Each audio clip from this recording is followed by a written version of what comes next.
Hello, everybody, and welcome back to the Games Done Quick Hotfix. This is Going Places, a show about handheld games or games from afar. Today, we are going to be doing Pokemon Going Places. We've got 2 Pokemon games lined up for you. Before we get into that, just a few quick reminders. We are looking for new hotfix shows and showrunners. You can use !hotfix in Twitch chat, or you can go to gamesdonquick.com/hotfix to submit your ideas. This includes bi-weekly shows, limited showruns like Ocarina Improv, and one-day events. Submissions made before June 13th will be considered for these open show slots. As well, Frame Fatales is Games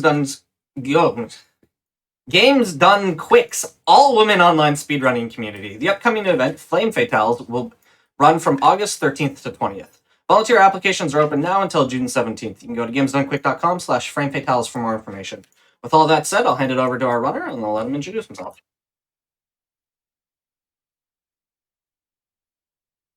Speedrunner, and with me I have Skoagogo.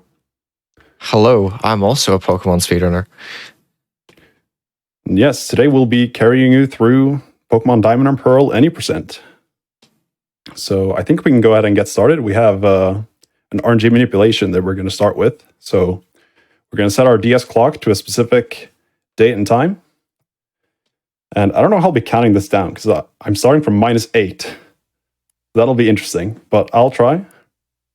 All right, so we're going to set the time. Wait, no, that's not how I want to do that. Let's try that again. Here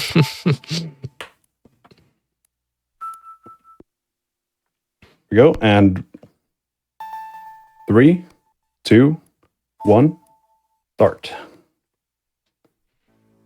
Yeah, so in many ways, this is quite possibly the most difficult part of the run. Yes. Basically, what's going on here is, as you saw, Rubentus set the DS clock, the date and time, to a specific time and then entered on a specific second.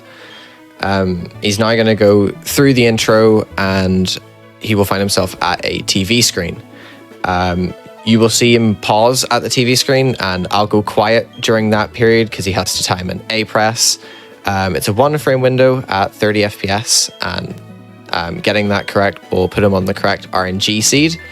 There is a backup here that is prepared if he doesn't miss it, but just for the showcase of this, this is what you would see runners do if you were watching resets and whatnot. Rubentus has chosen the girl, which we'll explain that later whenever the difference is showcased, and named both himself and the Rival 1 character. That's just because whenever the text is scrolling, one character obviously is quicker every single time, as opposed to displaying like a full name. So I'll be quiet now for the moment of truth. All right, that felt good, I think. So we'll see if we hit the right RNG seed. We check in the trainer ID. And there it is. Love to see it. Okay, now setting options. Setting the options in this run is actually ever so slightly different to setting options in other runs. Because you won't be catching any Pokemon in this run, you don't actually have to change the battle style from shift to set or whatever way around it is. I think that's right. Yeah.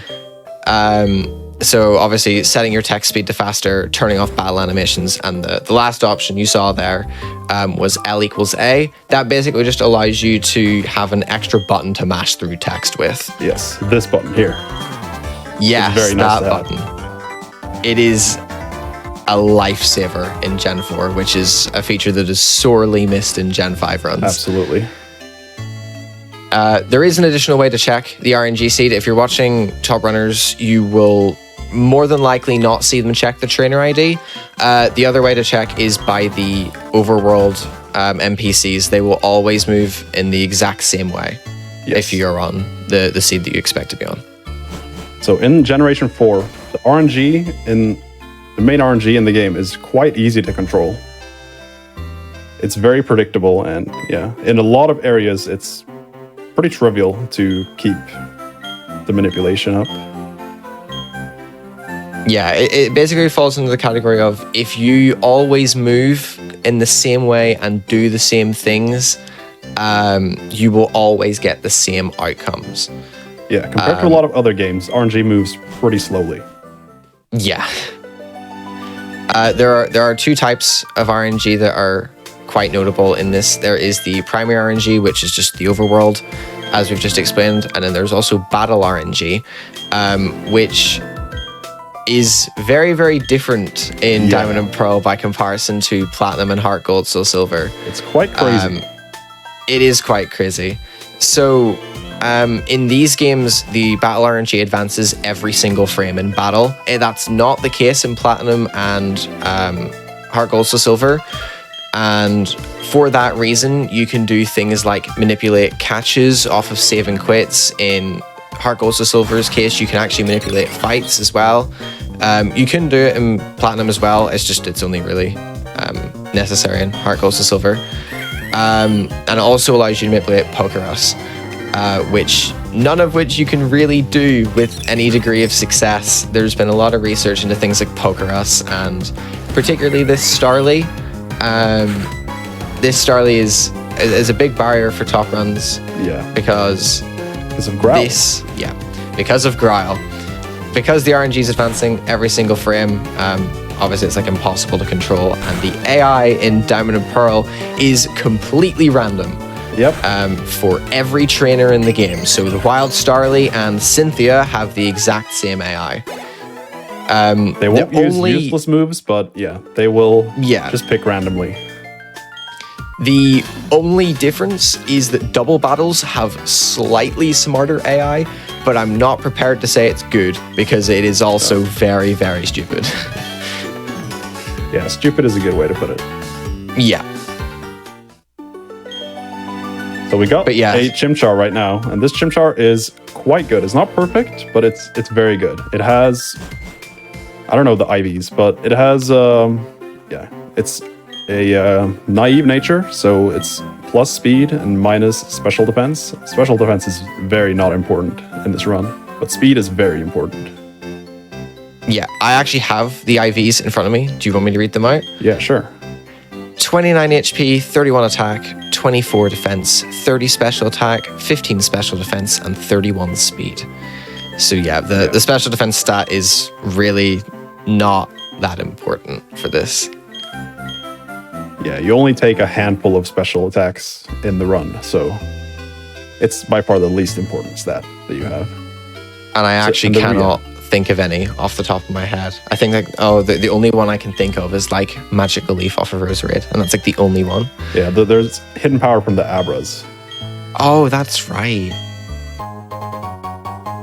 And probably Gust from Beautifly. If you take a hit from that, if you're really, really unlucky, you will get that. So congratulations on being able to run. Yeah.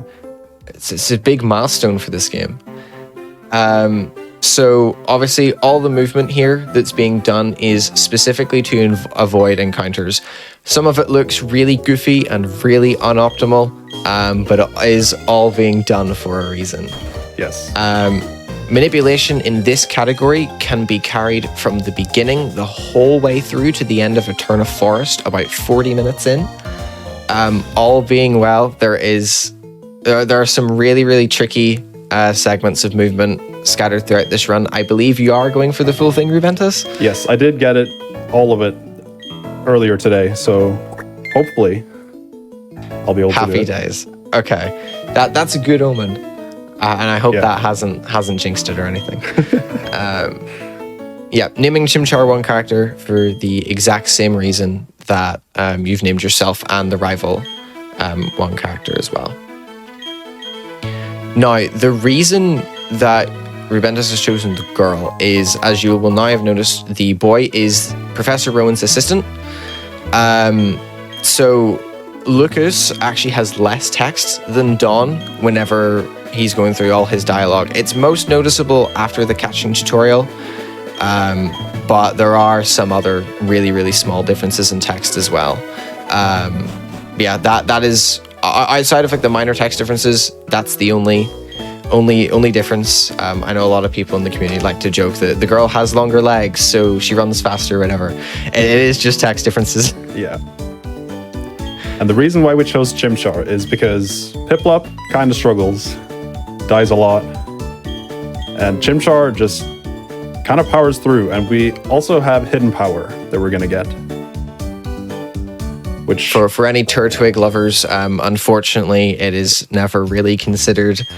Turtwig is my all-time favorite Pokemon, but unfortunately, it is just trash, especially for the beginning. So in the Pokemart here, Rubentus went in and bought potions and a Paralyze Heal. That is the safest shopping you can do. Depending on who you watch, some people don't buy the Paralyze Heal. And really depending on who you watch, some people do a completely different route where they don't enter the mart at all. And that is faster, obviously. Less movement, no load zones. Shopping, especially in Gen 4, is really, really laggy. But only on the English version. For whatever reason, on Japanese, there is no lag in the shop. Yeah, it's very strange. It's very odd, no idea why. But obviously that mart skip route is very, very, very, very dangerous. It is brutal, but you'll see later why that route has been theorized and done, because some of the movement that we're going to have to do if we're going to try to keep manipulation the whole way through is not ideal. Yeah, a lot of it is very, very slow. And there's reason I use the word goofy, because some of it does look really, really silly later on in the run.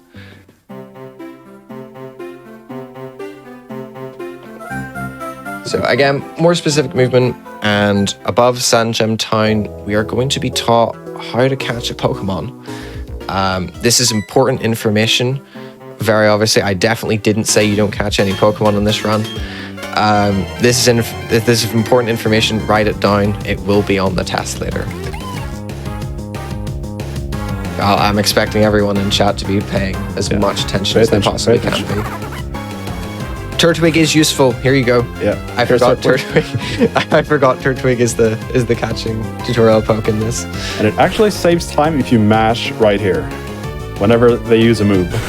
If you don't mash, it takes longer. It's quite strange, but that's the way this game is. This was the first Pokemon game for the DS, so they were definitely not that experienced with the DS platform. So Diamond and Pearl had some questionable decisions that were pretty quickly fixed in Platinum when that released.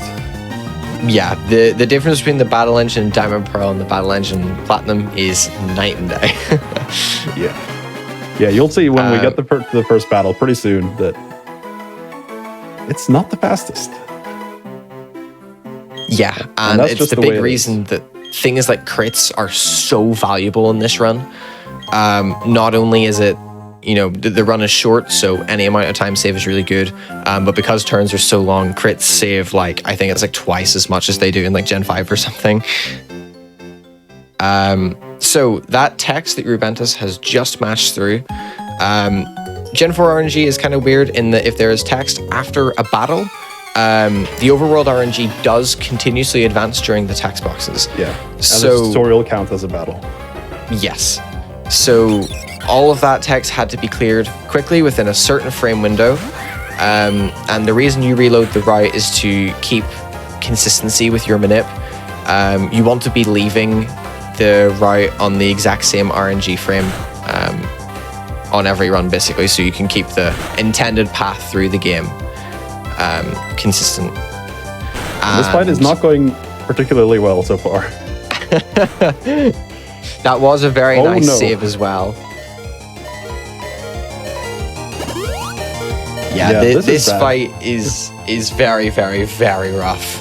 This is one of the fights that the completely random AI is make or break. It is insane. And it is also one of the interesting things about, skipping the mart. If Rubentus had skipped the route, or the mart, no potions, wouldn't have been able to heal that.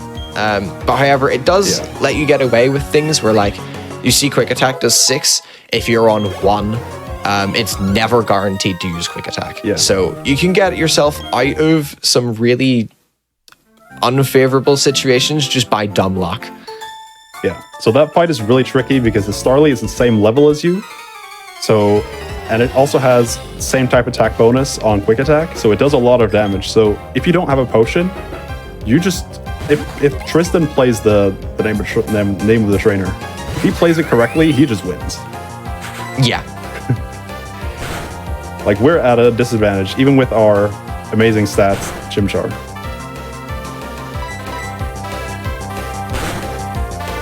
So here we have a much easier fight. fight. Yeah, this fight's much easier. And going off of after this beat, you level up and you get your first same type attack bonus move, Ember, which is really good.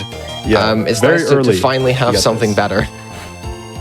Because this is back in the days where you didn't just get one instantly at level 5 with your starter.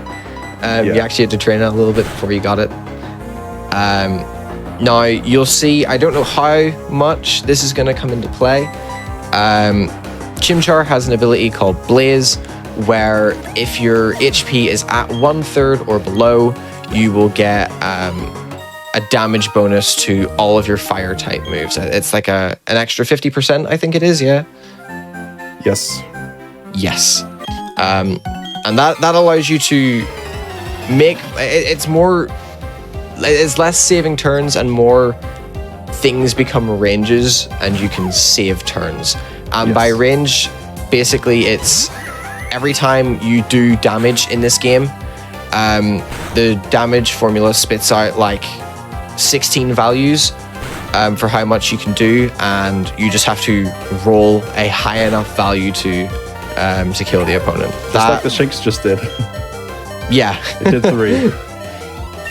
So Shinx do. doing 3 is the 1 in 16 high roll. Obviously, that's not as bad as that. A 1 in 16 crit is that's the likelihood for a crit. But yeah, the second beat that you saw immediately after you get Ember, if you are in Blaze for that, it's a 50% chance to one hit KO. So it's a nice thing to have in your back pocket, but of course then you have the wonderful thing of I'm at low HP, one mistimed crit on basically any of these turns while I'm in Blaze, I'm dead. Yep, it is risky, but this run is one of the shortest Pokemon runs, so there is a lot of risk that you take, knowing that. Yeah, you have to be quite liberal with your play style in this. You'll see people go a lot more all in this category, as opposed to, obviously in Glitchless it's 3 3/4 hours long. You don't really want to be taking that many risks, but you know, if your run's only 1 hour, then you know, just try again, really. Yeah. So now we're going to do fights that are completely optional. You do not have to do these Abra fights at all, but we do it to get a TM. 2 fights to get 1 TM, and it's such a short run. So you might be thinking, is that really worth it? The answer is definitely yes. Yeah, it is unbelievably worth it to get this. And you will maybe be able to guess what the TM is by the Pokemon we're fighting and the move that it is using. But this TM is absolutely insane. Even though, because of the way the battle engine works in this game, it's really, really slow to do 2 extra fights. Having hidden power on your side is just so strong. That like it saves minutes back. Yeah, this Chimchar has hidden power Grass, and it's only used for 1 fight really, but that fight would just be so much slower without that. Yeah. You do use it for Ooh, that's a good crit. Oh yeah, Gives me a critting lot of these HP. Abras.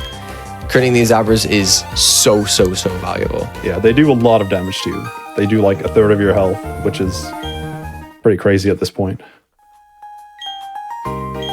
It's actually a little bit insane how many of the pokes that you fight this early in this game are like insane heavy hitters. Yeah. And we're not even done with the heavy hitters yet either. There's still like 1 more off the top of my head, which is just insanely powerful. Which we will get to later. Teaching hidden power over taunt, because taunt is completely useless in this run. And this is where you're going to see some of that strange movement that I alluded to. Quite strange, but yeah. Basically, this guy tells you, oh, you don't have the Poketch. It's a fancy watch that all the trainers have. But you have to go around and answer these questions that the clowns are giving to you. And if you get all 3 of these coupons and bring them back, you get your very own Poketch. Now, you'll see Rubentus running into random civilians in the town. This is intentional. So the way I said where you want to keep your RNG path consistent, you can't consistently talk to these NPCs on the same frame every single time. But the NPCs will always move in the same way, as I said earlier. So if you run into an NPC, they'll always move out of the way at the same point. So even if you talk to the NPC like 2 frames later or whatever, it just means you're bonking for 2 less frames and allows you to keep your path consistent. So I said RNG moves slowly in this game, in Generation 4, but here, because there are so many NPCs, it moves pretty fast. Yeah. So this is pretty much required to do to keep Manip. But we did it. And now you get your first rival battle for this game. This will also feature the first usage of Hidden Power. But this fight is not the reason we get Hidden Power, because this wouldn't be too bad without it. Yeah, but Hidden Power, helps a lot on this fight. It makes it way faster. Yeah. Getting Graz, slightly unfortunate there, but at least no quick attack. Yeah.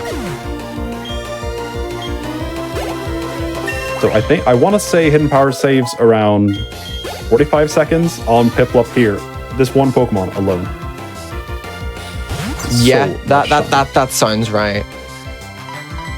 Because it would take so many turns to kill this. Ember would be your strongest move, and see how much that does? That would take a while. Yeah. But Hidden Power? That's way more. There you go. That's how much Hidden Power does. Sadly, it doesn't kill in one. But Scratch is actually like the strongest against Piplup unless you receive literally any Groyles. So there's a large amount of variance that could happen in this fight. Obviously, Ember, you have Blaze, you have Burns that could happen. But that's so inconsistent to rely on that it's just not worth doing. So same thing as the catching tutorial, RNG was advancing during those text boxes, and you'll see utilization of running into the NPCs again, just to make your path consistent. Can't always clear the text on the exact same frame every single run. So here you get Rock Smash, and these locations are actually kind of unique, where you can get wild encounters, but there are no NPCs walking around the place. So RNG only actually advances whenever you move. And there's another thing about movement in this game which we actually haven't noted yet. On some text boxes, there is no arrow in the bottom right-hand corner. So unlike some trainers like Last Text Box or whatever, and it was evident with that youngster who takes you to the gym, you can clear some of those text boxes with a direction, and it's also going to happen off of this R put the escape rope into the items pocket. Basically, clearing with a direction allows you to skip what's called a turn frame.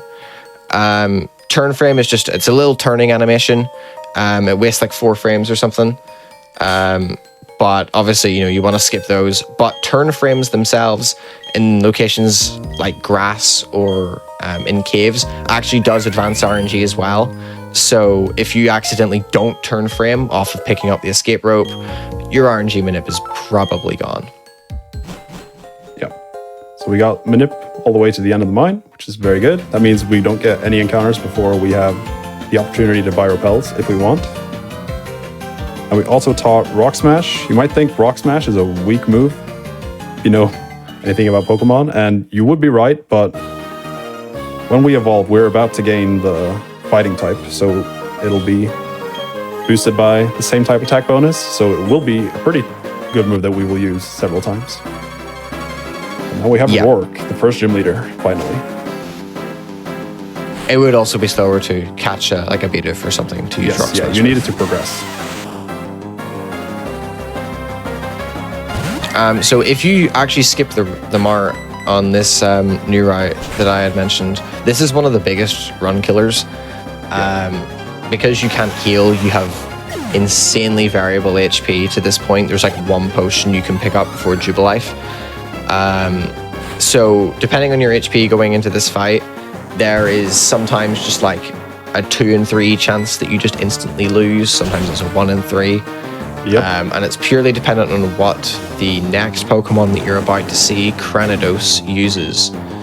And obviously this fight is a really, really, really good showcase of just how insanely strong Hidden Power is.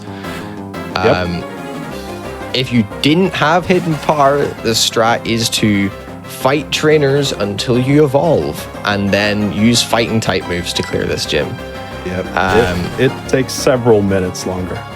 Yeah, and especially with this. There you go, Leer. That is the best and fastest outcome that you can get off of Cranidos in this game. So only really the Tristan fight was pretty bad so far. Yeah.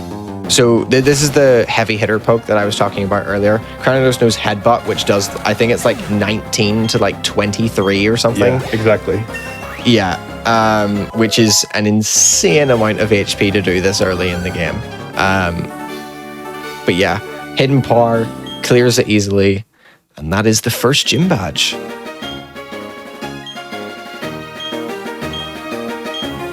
And this gym badge will allow you to use Rock Smash outside of your battles. So we can now progress on the western side, or north of Jubilife. That's where we'll be going next. And we still have manipulation, so we're going to try to keep that going. So normally you would go to the Mart here and buy repels, but who has time for that? Yeah, we don't. So there's a really good question in chat there. If you lose RNG Minute, can you regain it later on? In basically every instance, no, unless you get what we always joke as a magic realignment. Yeah. More often than not, if you mess up movement, your RNG path is just completely off. You just have to start using repels. But obviously you don't want to lose it, but sometimes, you know, we are human. Sometimes mistakes happen. Can't play perfect all the time. So you kind of, in a lot of these categories, you kind of have like fail safes where you do buy repels. You just buy like slightly less and, you know, commit to getting manip to a certain point in the game. Because this one's so short, it's in a unique position where you just skip it altogether. Yeah. So this fight is pretty easy. It can be slow if Turtwig is an idiot. But after this fight, there's a very important cutscene that controls a lot of how this game is treated with in terms of the RNG manip. Yeah. It's called the fashion case. The fashion case is very important in the run, even though we don't use it at all, and we would rather not get it. But for years, it was thought that it was impossible to manip past this because there's so many things to consider on that one text box where you receive the fashion case. It's quite intricate. Yeah, and from a routing perspective, there's also more to think about than just the fashion case text box as well. There is a lot to think about. Like, routing past this point alone can take you like hours just to find several hours on this cutscene. Just to find windows where you can take RNG beyond this point. Thankfully, in that fight, Turtwig played ball. It can use Absorb there. Another shining example of the ridiculous AI in this game that it can even consider using Absorb. Yeah, there you go. Hidden Power is useless now. Got rid of it. we've now got Mach Punch. You actually can skip Mach Punch, but from a safety perspective, it is a lot better to have it. So these text boxes, RNG is advancing during them. There are 3 important text boxes. Professor Rowan's last one, the fashion case getting cleared, which I will be quiet for in case you have a timer running. No, I don't. You don't? Okay. I'll still be quiet anyway, because this movement stuff is quite difficult. Yeah, this movement is like some of the hardest in all of Pokemon. Yeah, and then the last text box overall.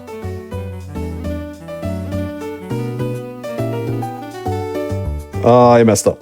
Damn. Yeah.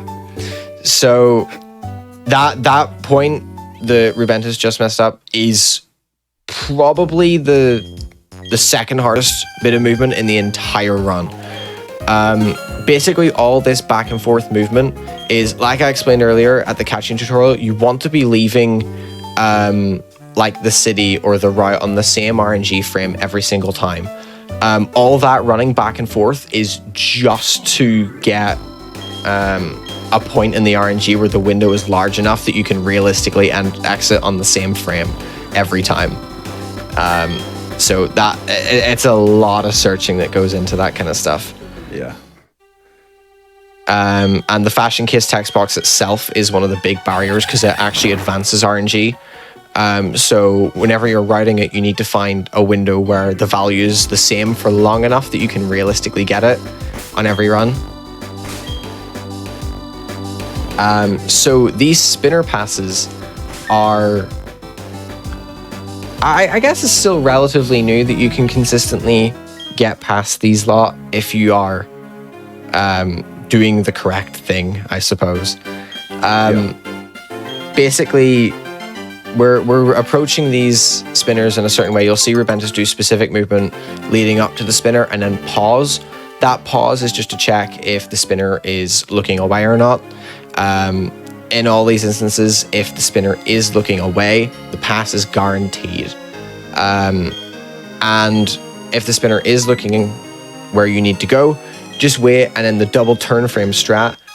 Thank you, Minnow, for revolutionizing Pokemon speedrunning and bringing this into light. Basically, the spinners have a chance of spinning every 16 frames. And if you do that double turn frame and then pause and the spinner isn't looking away, by the time you move into the tile and get away again, there is no possibility that the spinner can look at you. Yeah. Assuming you did it requires correctly. it requires you to do it obviously want to skip extra battles because they take a long time in this game. Yeah. Like a spinner alone is like, even a one poke spinner in this game is like 45-50 seconds. Yeah. It's really slow. Whereas like in Platinum or Gen 5, a one poke spinner is like 30 or something. Yeah, these fights are nice and chill. Team Galactic are being mean again. These guys are the evil team of this game. And quite honestly, my favorite evil team. Which is maybe... Yeah, they do. It's maybe an unpopular opinion. I don't know how people feel about Team Galactic. I see a lot of people complain about them, but I love these guys. Yeah, they're nice and wacky. So we did get the Petra Berry. It's for safety. You can get poisoned on an upcoming fight, and we really don't want that. Yeah, the Petra Berries are. It's another one of those things you can skip and just hope that the random AI is nice to you. But especially for showcases, marathons, or even just wanting to complete runs and get PBs, it's a really nice thing to have in your back pocket. The honey, one of the best items in the game. It's very helpful in some categories. It allows you to always get the Pokemon you want with RNG manipulation. Makes it a lot easier. But in this game, it's value useless. Yeah. Just takes up backspace. And loses time if you accidentally use it. We're really good at talking at the exact same time. This is amazing. Yeah, the Valley Windworks actually features the only other potion that you would grab if you skipped the mart, which is wild that you would have 2 healing items for this whole run if you didn't buy them at the beginning. There is a super potion inside Eterna City, but that's too late. It's not really that useful. I actually forgot about that super. That's the one behind the gym, isn't it? Yes, yes. Yes. That Glameow that Rubentus just fought is one of the reasons that Mach Punch is so good. It knows Fake Out, which is a priority move. Mach Punch is also priority because you are faster than the Glameow. You act first. Of course, not guaranteed to use Fake Out. So you can get away with just skipping Mach Punch. It's not the only instance that Mach Punch is useful. This fight here is another huge one. Yeah, this is probably the most difficult fight in the run. I would agree, yeah. It's one of the funny fights where if it goes fine, people will be sitting going, huh, why is that bad? Or it could go catastrophically and it'll be a really good showcase. Hopefully we avoid the really bad move right now. Okay, that burn is good. Really good. Okay, yeah. Excellent start. Very, very nice. That Zubat is probably the big reason that this fight is so terrible. Yeah. And getting a two-shot on it is extremely good. Yeah. Without Pretty the burn, much all it's the only... risk of this fight is gone now. Yeah. It's only 25%, I think, to kill it in 2. I don't actually know what it is. I know it's not great. I think it is 25, but obviously then because it knows Leech Life as well, that's kind of skewed a bit. Dang. Unfortunate, did not get the defense drop. And... oh my goodness. Wow. So, me talking about how Mach Punch is a lifesaver, there you go. Yeah, that's why Mach Punch is so good. Dead. I would be in the grave.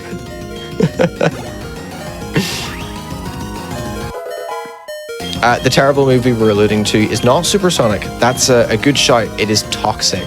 Yeah. Which is why the Pecha Berry is so good.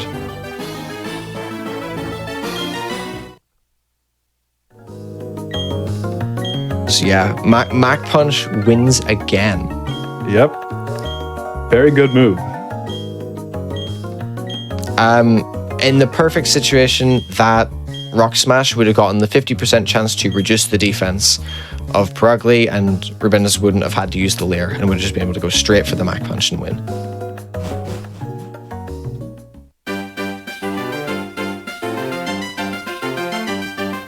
So we have probably the worst trainer that you could possibly hit coming up. I will try my best to avoid hitting him, because it would take over like around 2 minutes to beat him. Yeah. I think. The trainer that's coming up is a 4-poke spinner. I think they are all one-shots, but a 4-poke trainer is just awful.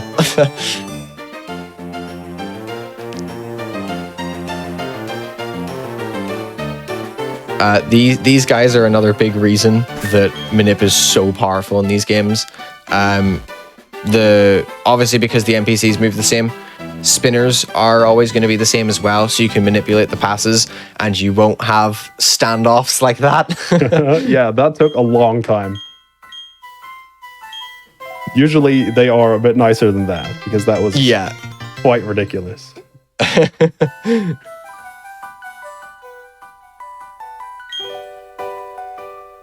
And here we have another one of these Pokemon that are just much stronger than most of the other ones that you see.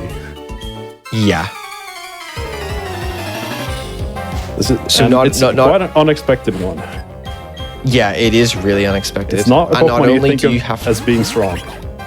Not only do you have to face off against it, you also get probably the world's worst Pokemon to fight alongside you. Yeah. That's the reason why and you're doing I the new strat so much. Don't do it. Yeah. Oh my goodness. This is not good.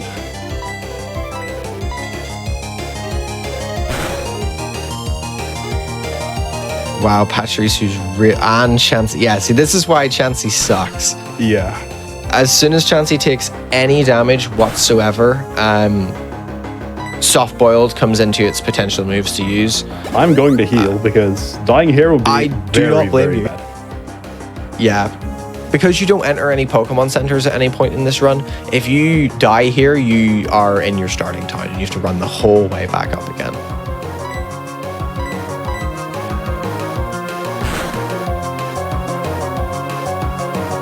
Can I please get through paralysis? Would be much appreciated. Okay. Nice. I'm actually gonna check my HP here because I'm not sure if I have what I need. Yeah, you really need to be surviving Gust. I will go for that. And he missed Egg Bomb. Oh, Yep. that's bad. Oh no. This is super dicey right now. How much does Gust do? 20 to 26. I think I just have to hope. Or hope that it doesn't use it? Or hits Chansey? Come on, I please. think hoping for Chansey's. Oh no. Oh no, this is so bad. And Soft Boiled. No, Chansey. Yeah, this is the double battle AI is a little bit better, but this is so bad. Do I lose?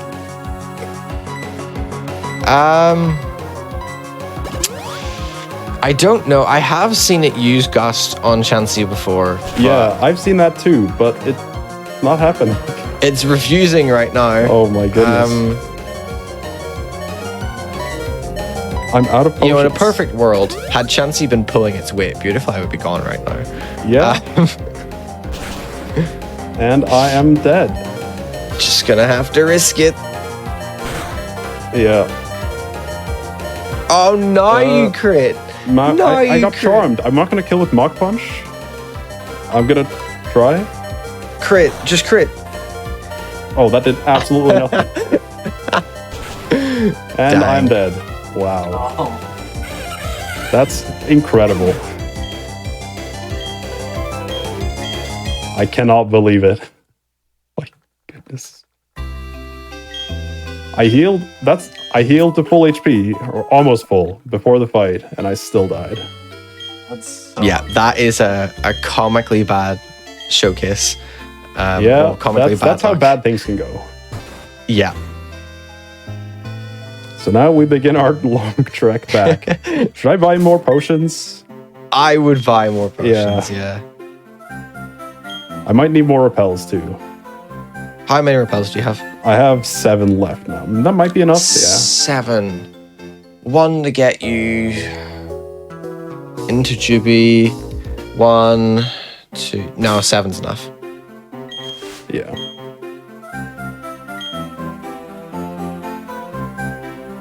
So, I just buy a couple potions in Jubilife. yeah, I will do that.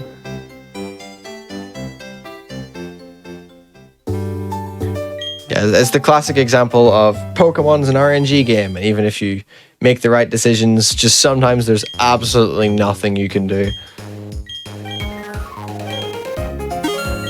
Yeah, that is a struggle. I got crit paralyzed on turn 1, which is it cannot possibly go worse. And now I have to pass the optional trainers again.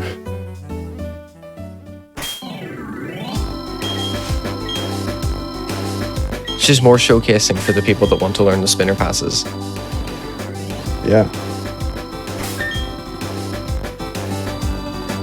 So there I got what's known as quick spun. That's why we pause.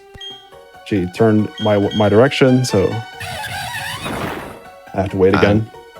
If you just YOLO and you don't bother with these setup things, you would have got seen in that situation.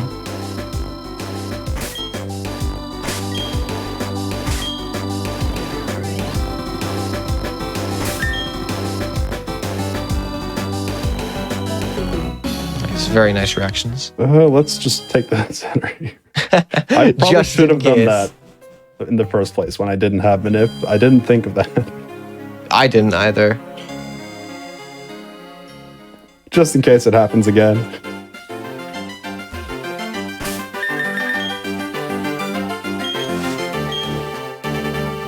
It must be the hotfix curse to not do a deathless run of this. Whenever I did this a while back, I died to Mars instead.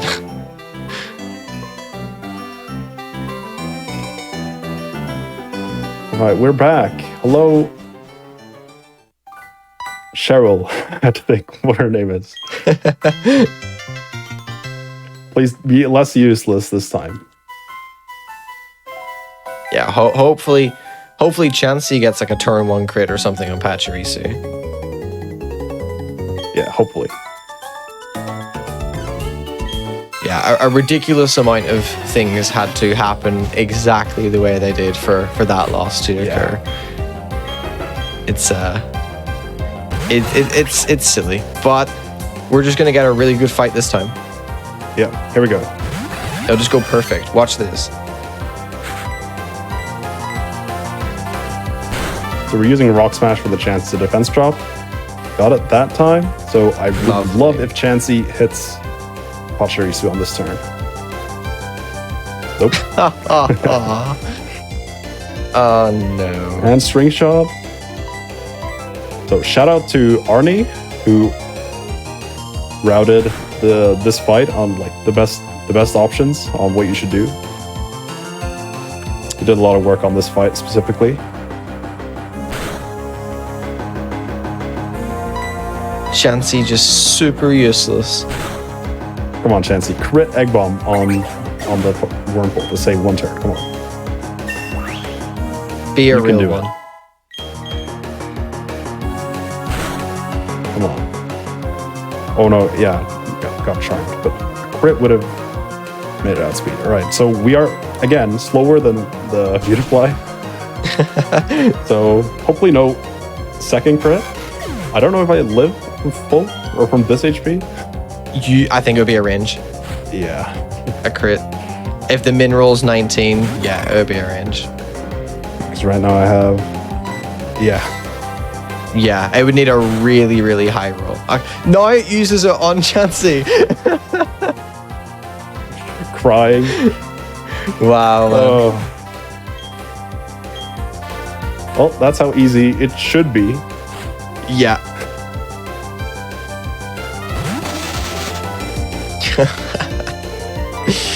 This game never fails to amaze me. Yeah. This is Pokemon speedrunning. Sometimes things happen, sometimes they don't happen. And we win the fight after what feels like an eternity. After only taking 5 damage as well. Yeah. It's the insane variance on this fight. So I don't know how much time lost that was. Around 8 minutes? Somewhere I around don't think there. it was quite that. At You'll still least 7. healthily be underestimate. Yeah. Like I said, I died to Mars and mine with the exact same estimate, and I was still under. Yeah.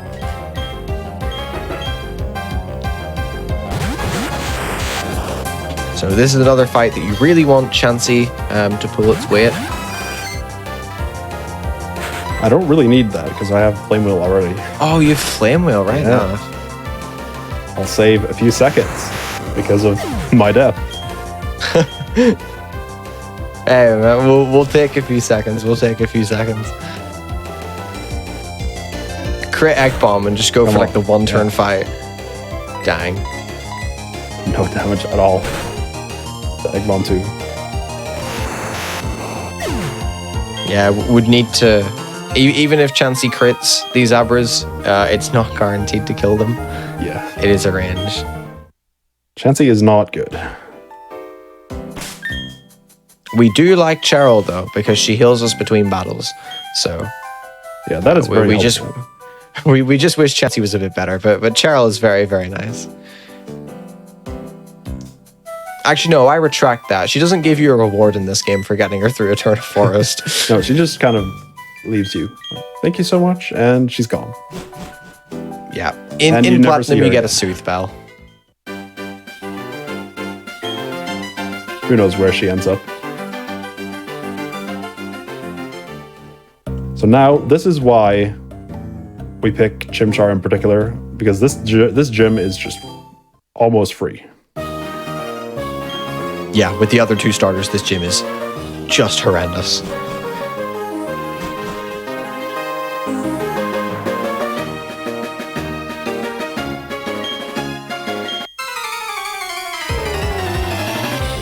So everything in here before the gym leader is a one-shot with Monferno.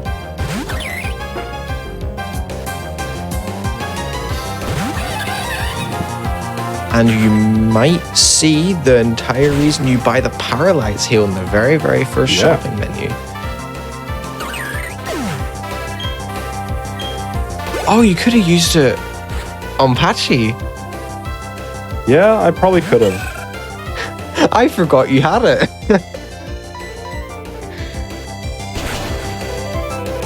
Yeah, that would have been a play. I could have got poisoned. I could have... Some things could have happened that would have still made me die, but it probably would have been the better play. I don't think I played the Pachi fight perfectly. Yeah, I mean, I forgot about the Paralyze Heal. I don't think either of us have bought a Paralyze Heal for quite some time in this game. No, usually you don't have it. And you really don't want to use it there. Yeah, that is true. Even though there is one on the ground that you could pick up if you already used it.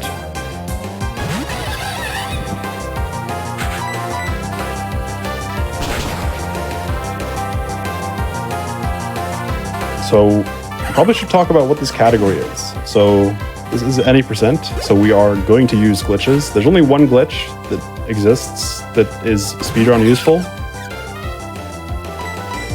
Yeah, the keen eye amongst you will have seen the estimate, and we're getting very, very close to that. And seemingly nothing that strange has happened yet. But don't worry, there's a lot of strange things. Yeah. I don't want to spoil it because it I is used Ember on the wrong Pokemon. Damn. Watch out, man! That body's lethal. Oh yeah. Yeah, I won't spoil the glitches because it is an amazing first time experience. Yeah. We'll explain everything. Don't worry. But I do like seeing people's reactions to this stuff, and especially whenever they haven't seen it before.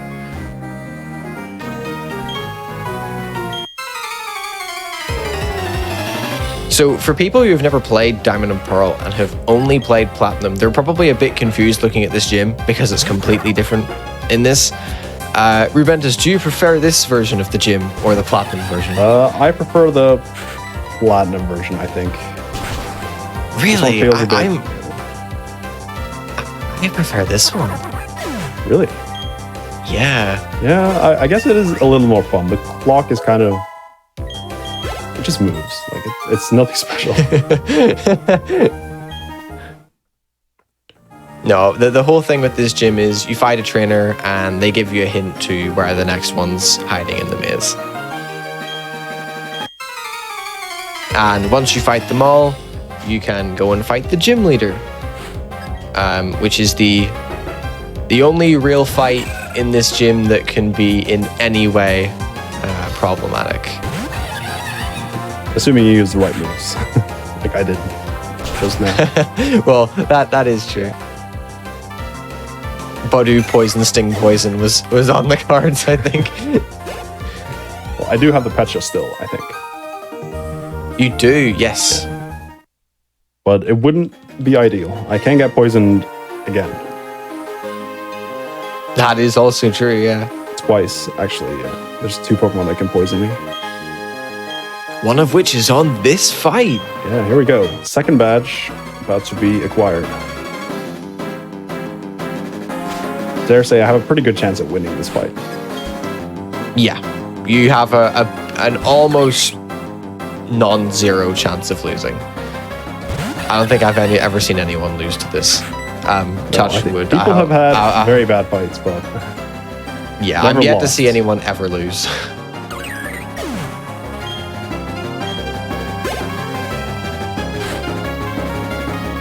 So this is the first turn in this entire gym that can go wrong. Yeah. This is a 93.5% chance to one-shot. Alright, good. Good, because that is a terrible one to miss. That Turtwig Big Nose reflect, and obviously because you're smashing Flame Whale, it's that loses you like a minute. Yeah, it's a really, really slow range to miss. So with our perfect speed, Monferno, this is a speed tie. Grass Knot is great. Grass Knot's the best outcome. And if you just win the speed tie, perfect. That's an insanely good fight. Yeah, can't go much better than that. And yeah, I lost around 7 minutes on this split. And that's a lot. Probably one of the worst places to die where I died, but we got through it in the end. Yeah, we move. So that Roserade knows Stun Spore, which is the big reason that you buy the Paralyze Heal. It also knows Poison Sting, but Rubentus still has the Petra Berry, so that one wouldn't have mattered too much. Depending on depending on like what strats you do, you might not have the Paralyze Heal or the Petra Berry. So ideally, Roserade only gets one opportunity to do anything to you, like you saw just now. The first turn doesn't really mean anything, obviously, because it's going to get that turn regardless. But winning the second speed tie is really, really crucial. Yeah, in my PB, I get paralyzed, and I have to go to the mart and buy a para heal. Which I believe best cost record. What? I believe that cost record, didn't it? Yes, it did. Yes. Because that loses about 20 seconds. Yeah, it happened to me in one of my PBs as well. I think it was my my first ever 57, which also actually cost me to lose record at the time. So yeah, this game can be very rude to you. Yeah. With the random AI. It feels like you get so hard done by when you get the worst outcomes. Yeah. Especially because all the good outcomes, like, it's just like smooth sailing as well. Yep. And it just never seems to happen. So this building is different from in Platinum. Here you have a bunch of mandatory battles. In Platinum you can go around all of them. But here we have to just stomp some grunts. And they're all free. Yeah, this Glameow that's coming out also knows Fake Out.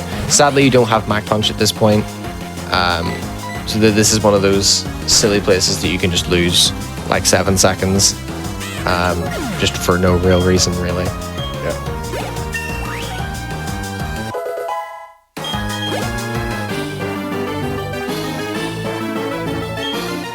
So depending on how Gardenia goes, sometimes you exit the fight at really, really low HP. If you are in Blaze, you can use Ember on everything in here, with the exception of one Pokemon. Will you be using Ember on Wurmples, or will you be going for Cut? I will be using Cut, because I do not have Ember anymore. Oh yeah, Flame Wheel is what I meant, my bad. Yeah. But I could use Flame Wheel too, but I want to save some time back. Yeah, so Cut is obviously faster because less text just for the move. There's no super effective text. Downside is it can miss, and the first Wurmple, actually, well, it wouldn't be in this instance because you were already level 23. Yeah. But ordinarily, the first Wurmple is, I think it's like a 15 and 16 range. It's 13 and 16. I missed it. 13 and 16. Yeah, I missed it yesterday. Oh. But once you're level 23, it's completely guaranteed. Yeah. It's really not worth it to use Cut, but I will be doing it. I thought it was 15 and 16. I'm going to amend my strategy now that I know it's 13 and 16. I've gone for years thinking it was 15. Yeah, I missed it, and I was like, I want to know what this is. I have to know the I answer. thankfully have never missed it, I think. And now I'm never going to, because I'm going to stop going for it now. Can cut the second one. That one's fine. Yeah, that one's fine, as long as you don't miss. But just don't miss. True. I think one of the runners of this game that recently got a 57 missed cut on that wormhole. Bouncy. It is PB. I think it was bouncy. Yes, it was. Yeah. So it's really not worth it to use cut, but that's really the only option you have to save any time in this section before Jupiter. Yeah. Everything else is pretty much out of your control. This Kadabra is the one Pokemon that, regardless of your HP, you have to Flame Wheel. Ablaze Ember just doesn't kill it, sadly. Yeah, Kadabra is very frail but has good special defense, so...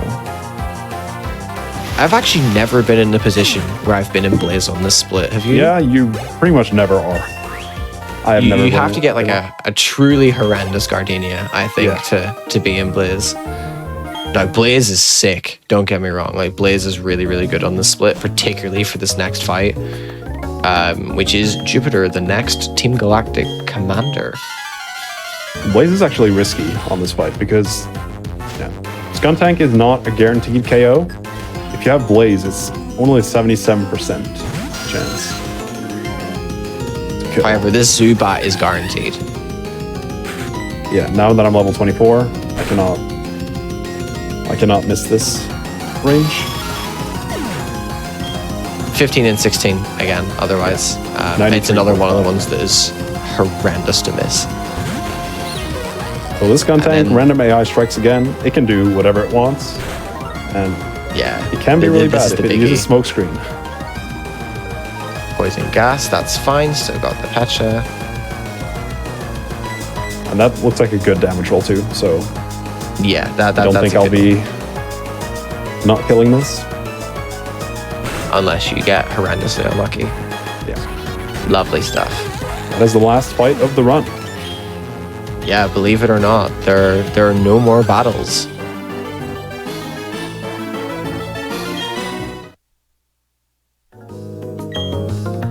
So I have seen a lot of people questioning, how does the run end within the next 5 minutes? Yeah. Don't look away. It happens pretty quickly. Yeah. If I do it well, it will be very fast. Yeah.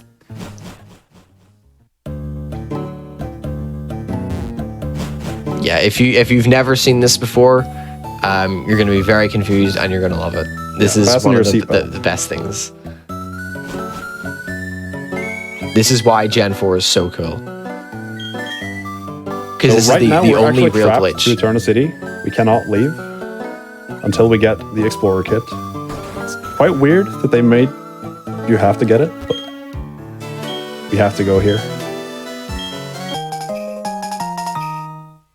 It's on top 5 tourist destinations. Explorer Kit House. And this guy gets very sad when you say no to him. So lonely sometimes.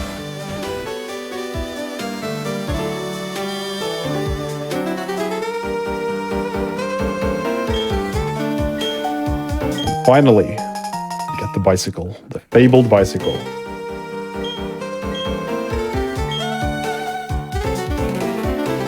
And now, it all starts going on. I have to say yes. Oh my god. Here we go. Now, this time, for sure.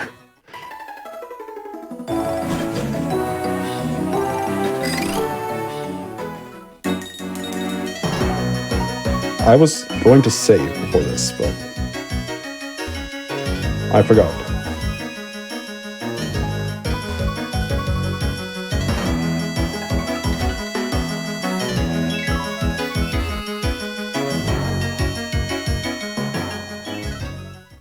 Okay, that wasn't too bad. Yeah, that was still pretty clean.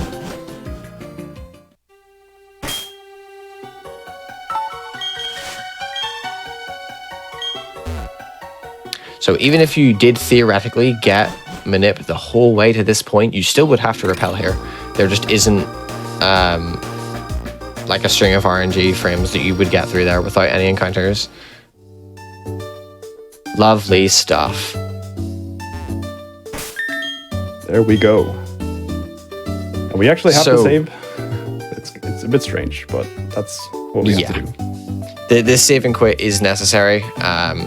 Basically, doing this, you're refreshing the graphics in the overworld, which you can only do if there's a save file present. If you do this without a save file, the game just crashes whenever you try and open the bag or whatever. Opening things like the bag, Pokemon menu, the Pokedex, all refresh graphics, but in this instance, save and quit is necessary. So that glitch that you've just witnessed was called tweaking. Basically, the Gen 4 games are made up in grids of 32 by 32, I guess, like segments, and they're separated into 4 smaller, like 16 by 16s. So where these grids intersect, there are things called load lines. Basically, it just determines what segments of the game is loaded. If you go over them in specific speeds and specific patterns, you can distort how the game is generated and allows you to bypass events or some areas completely. The one on Cycling Road, those 3 tweaks were done purely to skip a cutscene with Lucas. And then that last one in Jubilife was to get into the Poketch building and out into the void, where you can maneuver yourself in a specific way to get yourself to the ending of the game, which is the Hall of Fame. They weren't expecting us this early, so all the lights are off. Can't see anything, but we are here. And Cynthia and Professor are also here. Yeah, but like I said, lights are off. It's just very difficult to see. And we have beaten the game. Just like that. Yeah, just like that. That's time.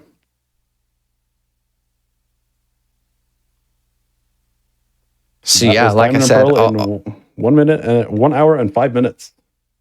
Yeah, all goes off at the very end.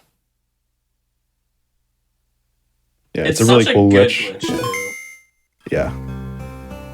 It's so much fun to do, as the execution is very satisfying when you do get it. Yeah.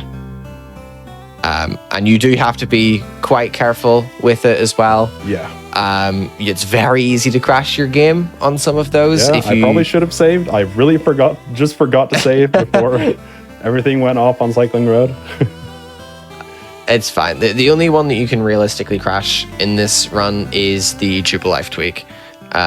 It's quite difficult to crash any of the others. Yeah. Not to say impossible. Yeah, I did do it in practice. Yeah, I think I've done it once before, but you have to move in a really bizarre way to get it to crash. Yeah. But yeah, that's this game. Huge thanks to GDQ for having me. This was a lot of fun, even despite the horrific death. But that's we have to take it. It happens. I mean, it comes with the Pokemon speedrunning, right? Like sometimes you're just gonna get wrecked, and there's not much you can do about it. No matter how much you prepare, there's always the one turn where everything goes wrong. Go ahead. It's a perfect way to showcase the series, like things like showcases and marathons and whatnot. You know, it's always those funky things that happen during those events, but you know, it's a good way to showcase. It sets viewers' expectations, you know. No, I'm sorry, I'm cutting you off. Go ahead. You watch full runs and things go smoothly or whatever, but you know, almost like a lot of the highlights and whatnot for Pokemon are sadly when things go horribly wrong. But yeah, that's the funniest part. Yeah. It also just kind of gives you like a good way to see how to recover, I guess. Like, you don't necessarily want to kill a run sometimes, so it's like, okay, well, this is how we're gonna fix it. Yeah, Pokemon runs are a lot about adaptability and knowing what to do in case this happens. There's a lot of things that can happen, and yeah, you kind of show your skill by dealing with everything. Yeah. But yeah, that's it for me. I was honored to be part of this. It was really, really cool. And thank you so much for being on. You know, it's awesome to have showcases like this, and you did a great job, all things considered. I mean, it was out of your control, so like you did a good job recovering. Y'all did great. Thank you so much. And I love that glitch at the end. Yeah, I will never get enough of that glitch. That being said, we do have another Pokemon game coming up afterwards, so we are going to take a quick break while we get ready for that. Just before the break, though, a quick reminder. If you missed out on SGDQ 2023, be sure to check out the VODs on YouTube, over at youtube.com/gamesdonequick. And there was a little bit of delay in the VODs, but they should all be up by the end of the night. They're trickling out slowly over the next few hours, and they should all be up by tonight. So you can catch all the final runs if you missed it. And with that said, we will be right back after a quick break.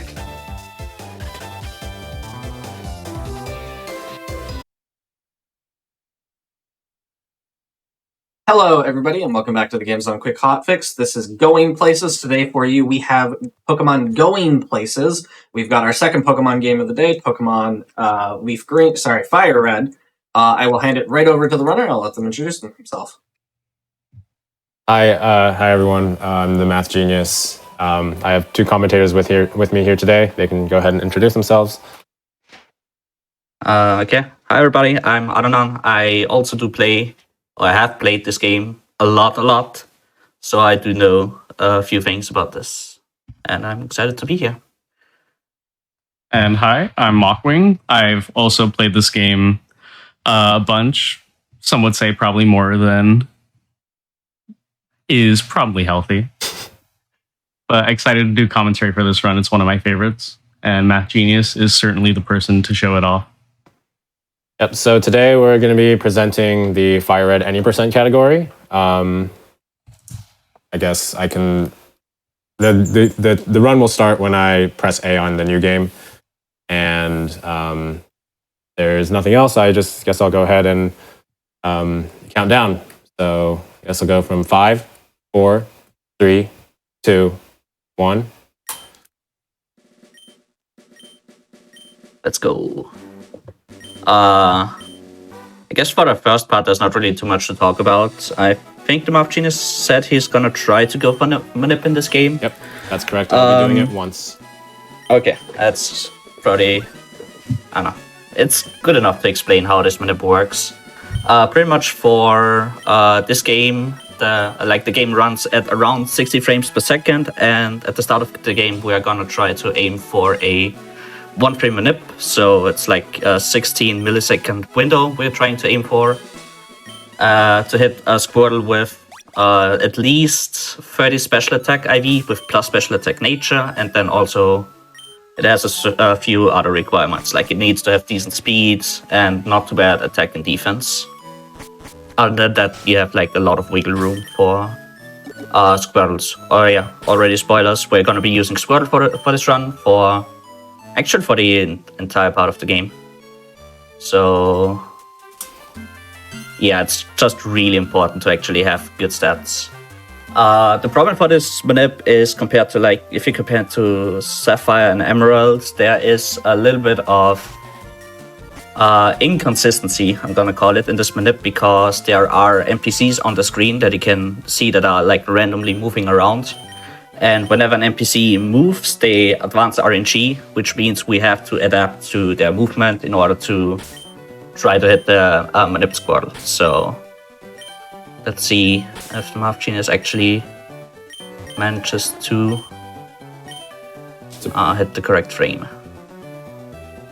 And you also saw him do a bunch of bag manips in the lab. That is a technique you can do to freeze the NPCs. Whenever you enter your bag or like the Pokemon menu or anything like that, it'll reset their clocks back to 0. So if you just take a step and keep bagging, then they'll be guaranteed to not move. It felt early. Yeah. Oof. 3 frames early. That was not even close. Oh, English. I have barely a not- backup barely save not file. runnable. So in the likely event that we missed the manip. Yeah, we do have a pre-manip Squirtle as a backup because again, like this manip is really not consistent at all. Like sometimes you just get it like 2 or 3 times in a row. If you get lucky, sometimes you might be stuck an hour or even longer just trying to hit this manip. So especially for marathons, we just allow backup Squirtles, or like even for races, we just allow pre-manip backup Squirtles. So we don't really have to bother with trying to hit the 1 frame manip. So I think for this one, this is a Squirtle with Rash Nature. And 31 special attack IV, so more than enough. It also has 31 speed IV, which is really good. It's actually the most possible. And then for the other stats, I don't exactly remember them, but it's like pretty high for attack, defense, and HP. It's good That looks enough. like- It's I'll post the stats in chat in a second, so everyone will have access to the IVs.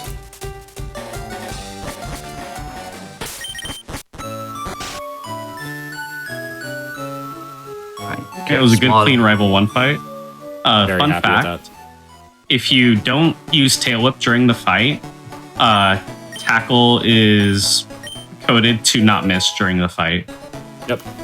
So instead of 95, it's basically just 100 until I use Tail Whip. Then it goes back to 95. Yeah, nobody knows why, but it's just like as long as you don't drop an enemy stat, it just skips the accuracy check for your moves. Oh, nice. Crit max roll. Interesting. It's So I just posted if you in chat what the full IV set is.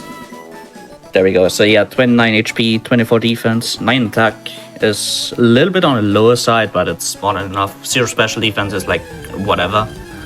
It's gonna hurt in a few fights, but most important stats are obviously special attack and speed. So as long as they are good enough, we're not gonna run into too many issues. So You- you just saw me run from a level 3 bird, level 3 Pidgey there.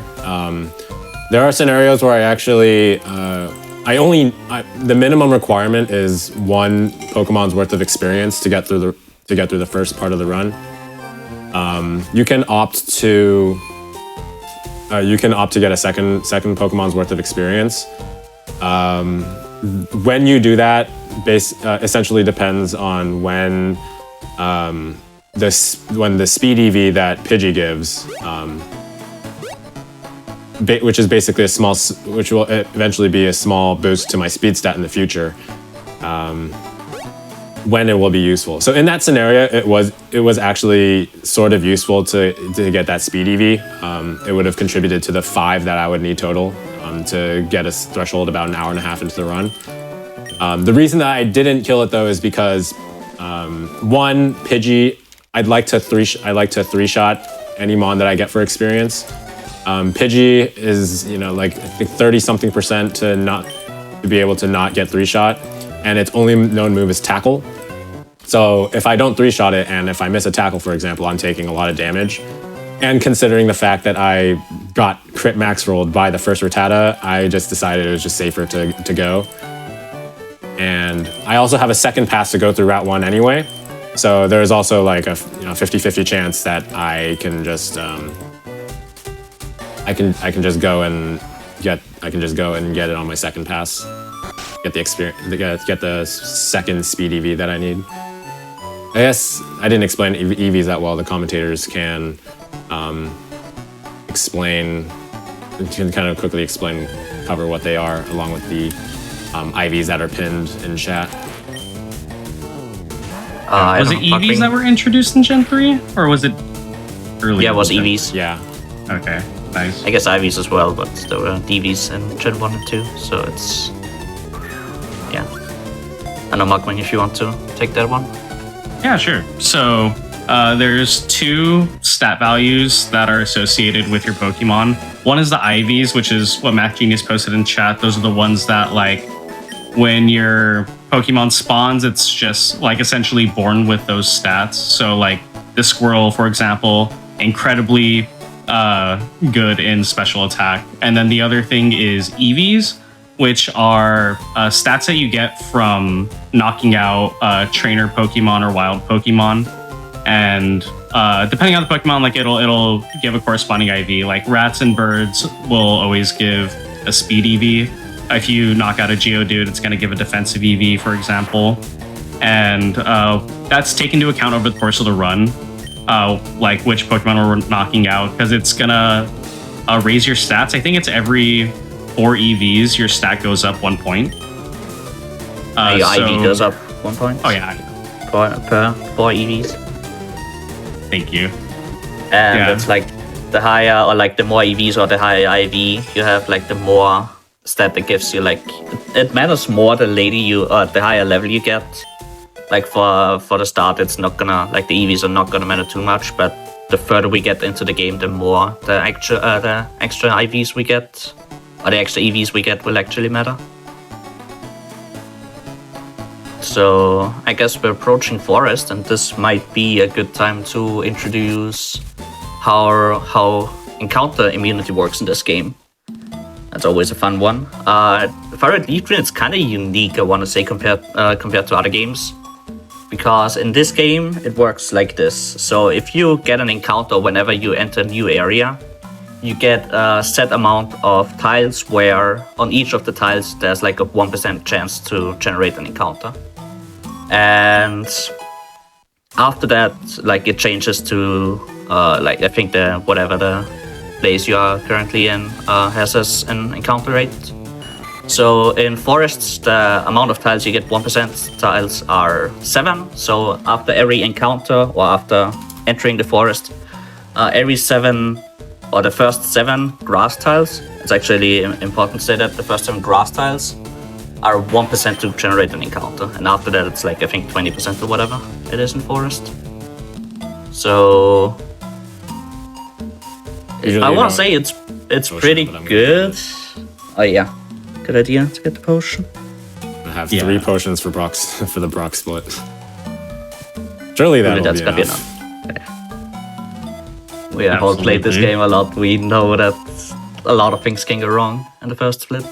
Yep, so much Fine, so for the that I'm going to first say for every single one of the first 3 fights.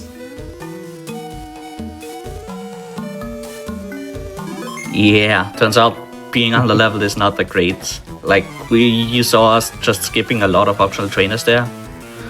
Obviously because it's kind of slow fighting them, but we don't really need the experience early on. Like the only experience we need is from the wild encounter that we defeated on the first pass. Oh, interesting start. I love tackle. And then we're gonna fight the optional Imbrox Gym just because turns out being ground type and rock type is really bad if you are hit by a water type move. So Good thing I have 3 potions. yeah, it's not a great fight for now. So Weedle, did save, level 9 so- Weedle. If I use like all 3 potions, and there are a bunch of backups that I can do, but So many poison things. Come on, just oh, spring surely I risk this coin flip. Nah, Nah. no, there's no point then. You have enough potions. In a PvE attempt, I would, but that scenario is almost completely different in a PvE attempt. Yeah, Weedle is like 50-50 to either use Strange or the Poison Sting. Like, it's completely random. And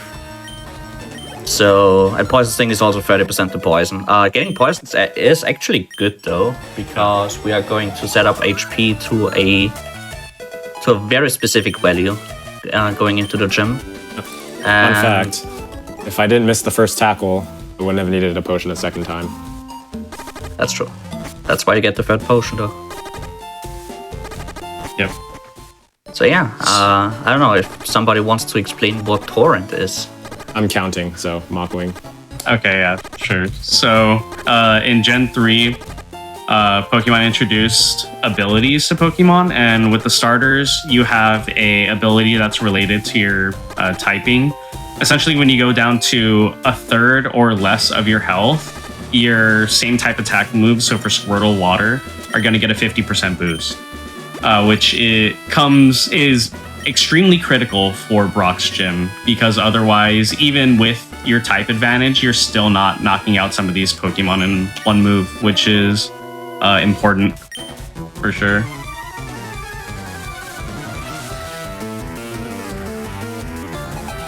I think this is the first time I actually had to like waste tiles just to get the HP I wanted.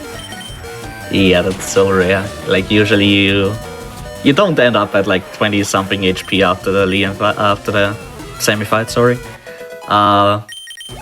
So yeah, kind of weird. Like usually, as Bluff Genius already said, he usually just YOLO the 50-50 on the last turn, but for the sake of trying to finish a run, just kind of have to play it safe. Oh, that's classic. No. Oh no. Oh yeah. This is exactly why you want to save before these first 3 fights. Welcome to the Brock split. You see, Math Genius, he lowered his health way beyond what is a third of his health, and that's because his goal is to keep Torrent for this fight and through the Brock fight. So it's important that he fell down to 5 HP specifically here, because it'll allow him to have Torrent for that first Geodude, for the Sandshrew, and then eventually for Brock's Pokes too. Yeah, not only for that, but better roll. Oh, that looks way better. Yeah. Okay, Yay, Sand Attack. I love Sand Attack. Oof. Oh no. Yeah, the Sandshrew has Scratch, Defense Curl, and Sand Attack. You always prefer Defense Curl because it does nothing. You prefer Scratch, critting, but yes. Oh yeah. So true. Yeah, it's like yes, if you see Scratch, like that's the reason why we don't go to like 1 or 2 HP, but we actually go usually to 5 HP because and I forgot at 7 HP we usually just tank a Scratch. So fine. Like That's okay. You already took a death in the gym. It couldn't happen a second time. Surely not. Nope. I guess just don't withdraw and just heal if you miss the range, right? No, I just withdraw on Geodude and take the win if I get Defense Curl. Yeah. Clueless. It is nice. Again, that's a good start. We do like being less likely to lose. It's not a guaranteed win at all, though. It's not guaranteed, but it's drastically more likely compared to if I withdrew on Onyx, which is usually what you do in PB attempts because it has the fastest top end. And Onyx is also guaranteed to hit you. Like all its 3 moves it has will hit you. Okay, interesting. That's a win at least. Compared to the... This isn't even Torrent for 13. Oh, this is not great. That's fine. Caterpie will be your friend. That's fine. Caterpie's always a friend when you need him. Yep. Early. This could even be Weedle style, honestly. Like 3 damage Torrent for 15. Rather not deal with getting poisoned, though. And I can get just double Caterpie Tackle, and it'll give me 13 as well. You'll be fine. The Weedle would never poison you, right? It's only 30%. Why would it do that? Low-key though, like you really don't want to mess with Weedle. Yeah, you get poisoned. The thing is, you probably would, but here it's in a marathon. In a marathon setting, or if you're not going for absolute top end, you just take the minimum damage that you really need. Yeah, don't forget to buy 4 repels, by the way. Yep. Marathon. No idea what shopping route you're gonna do. Ooh, still selling rock too. Let's go. Also, going back to the Brock fight, you saw Torrent Bubble not knock out the Onyx there. It was a 9 and 16 range, which is just something that you have to deal with always. Fun fact, even if you are an extra level higher, the range is still the same. It doesn't change. It's still 9 and 16. Yep, Gen 3 damage rules. Yeah. Not sure. So right away we'll see the consequences of me not having Torrent for this route. If you have Torrent for levels 13, 14, and 15, everything gets one shot. If you don't have Torrent for any of those levels, one thing is a guaranteed one shot. So you really want to try and get 15 Torrent. Well, you want Torrent for level 14 at the very minimum. And the goal of the Brock fight, why it plays so risky, is because we're trying to set that up. Oh, not the string shot. Okay, that's damage. That's good. Right. I'm set as long as I don't get The thing. Yeah, horrendously trolled here. I've got the thing. I think 2 or 3 times in the tournament. Don't do it. Not get horrendously trolled. Okay. Let's go. Love to see I've it. gotten crit by that Weedle like 2 or 3 times. It's like I was dead if it just got poisoned as well. Because I ended up this like is an 4 interesting HP. HP. You So have a rat. I'm actually gonna fight Josh, and I'm gonna in the event that I get a 1% encounter on Route 6, it's like 70% to get the 5th speed EV that I need, or that I would want if I were trying to collect them. So now the consequence of me not going for that level 3 bird, 5 minutes into the run, is that there was a speed threshold for Sabrina that I would hit if I collected 5 extra speed EVs during the run. Right now I have 1, right, from that 1 rat encounter on Route 1, and there's an optional on Mount Moon that I'll probably fight. That will give me... It's not set in stone yet because I will still need to catch a Pokemon that I can teach Fly to. And I can take damage from that, which would make my setup a little bit funkier to get the speed EVs that I want. So Yeah, if I don't get those 5 speed EVs, it's not a problem. But it's just that instead of getting that naturally outspeeding something, I will have to use an X item in the fight, which it introduces its own set of ramifications, but we won't have to worry about that for now. Our goal now is to live.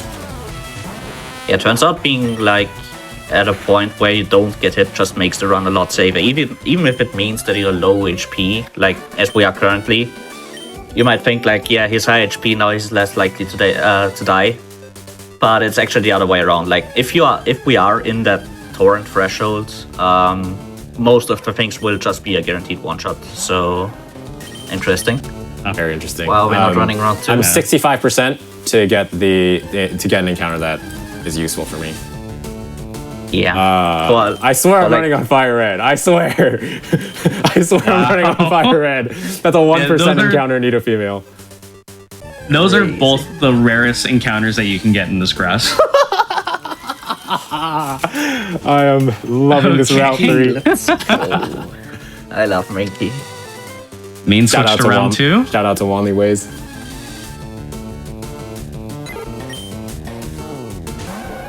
Okay. There we go. There's our PG. We got there eventually.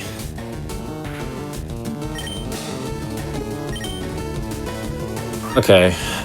So because I took damage here, now the fight to get the speed EVs is no longer safe. So I'm just going to abandon basically everything that I just said in the past 3 minutes. I will go for the safe fight because this HP actually gives me Torrent through the War Turtle evolution. That was also a 70. That was also a 22% breakout there. So very fun Route 3.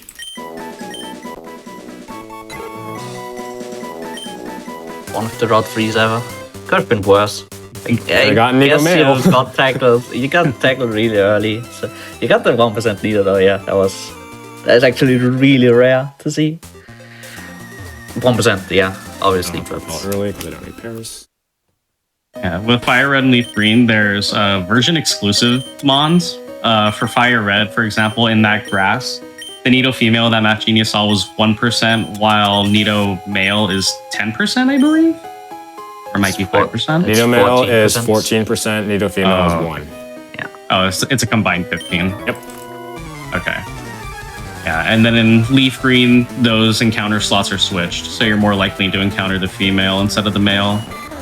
And that's actually so when you're speedrunning FireRed and leaf green, there's hardly any difference between the games except for those switched encounter slots. And because of that, there's one area that benefits you to run leaf green over FireRed, which is Route 4. Because like Matt Genius said, he had a 65% chance to catch the bird that he needed. Assuming that he had caught a bird instead on Route 1 and he needed to look for a cutter. When he went to Route 4, if he was running leaf green, there's an encounter slot that is either an Ekans, which is not a cutter, or a Sandshrew, which is a cutter, and also has the ability to learn an HM that we'll need later, which saves time if you get it. Yeah, and in Mount Moon here, you just saw me fight an optional. I need some optional experience to make Misty anywhere near a reasonable fight. The fight's not great already, even with that optional experience, but oh man, how much worse it is. Yeah. Yeah. If you don't get it. Like the thing we're aiming for is after leaving Mount Moon, we want to be barely at level 18. So with rare candying twice, we get to that level 20. First reason why we want level 20 is at level 19 we get access to Bite, which is actually an insanely good move because it's a dark type move, 60 base power, and it has a 30% chance to flinch. Neat pass. Nice parsnip. And because it's dark type, like it scales with our special attack, so it's really good for like the high special attack we're already running anyways. And it just gives us a lot of coverage for example, for water type mons, because we wouldn't really have anything other than like water gun for Misty otherwise. So you just saw me do a nice funny pause on that last rocket spinner. There will be another one coming up in about 10 minutes, so I will explain the mechanics of it at that point. But for those of y'all that were present for the Pearl any percent speedrun, there were some pause minute tactics for spinners. That speedrun that just involved traveling for some multiple of, I think, 16 frames in that game. It's 32 in this game because it's just a higher frame. It's just 60 frames per second instead of 30. So we're just pausing when those cycles are supposed to align. The mechanics behave pretty much the same. But we will go into more detail on that a little bit later, since there will be another type of that pass, which is actually a little bit more complex than the one we just did. I need to swap water gun eventually, and I missed the range. Well, that's a good opportunity to do that. Oh, okay. That works, I guess. So yeah, there we barely hit level 18 after the fight. And gonna grab another rare candy right before Misty's gem. But there are things we have to do before that. Yep. There's one more thing which is really important and really painful to do, which is gonna be right after exiting. We'll wait for the. Okay, let's not spoil anything then. For suspense. Okay. Mega kick. Yeah. We love Mega Kick. My favorite. The marquee move of the run. Imagine so, Mega Kick is didn't exist. It's a fun move. It's very powerful, but it's only 75% accurate, and there's only five power points to that move. So we have to use it.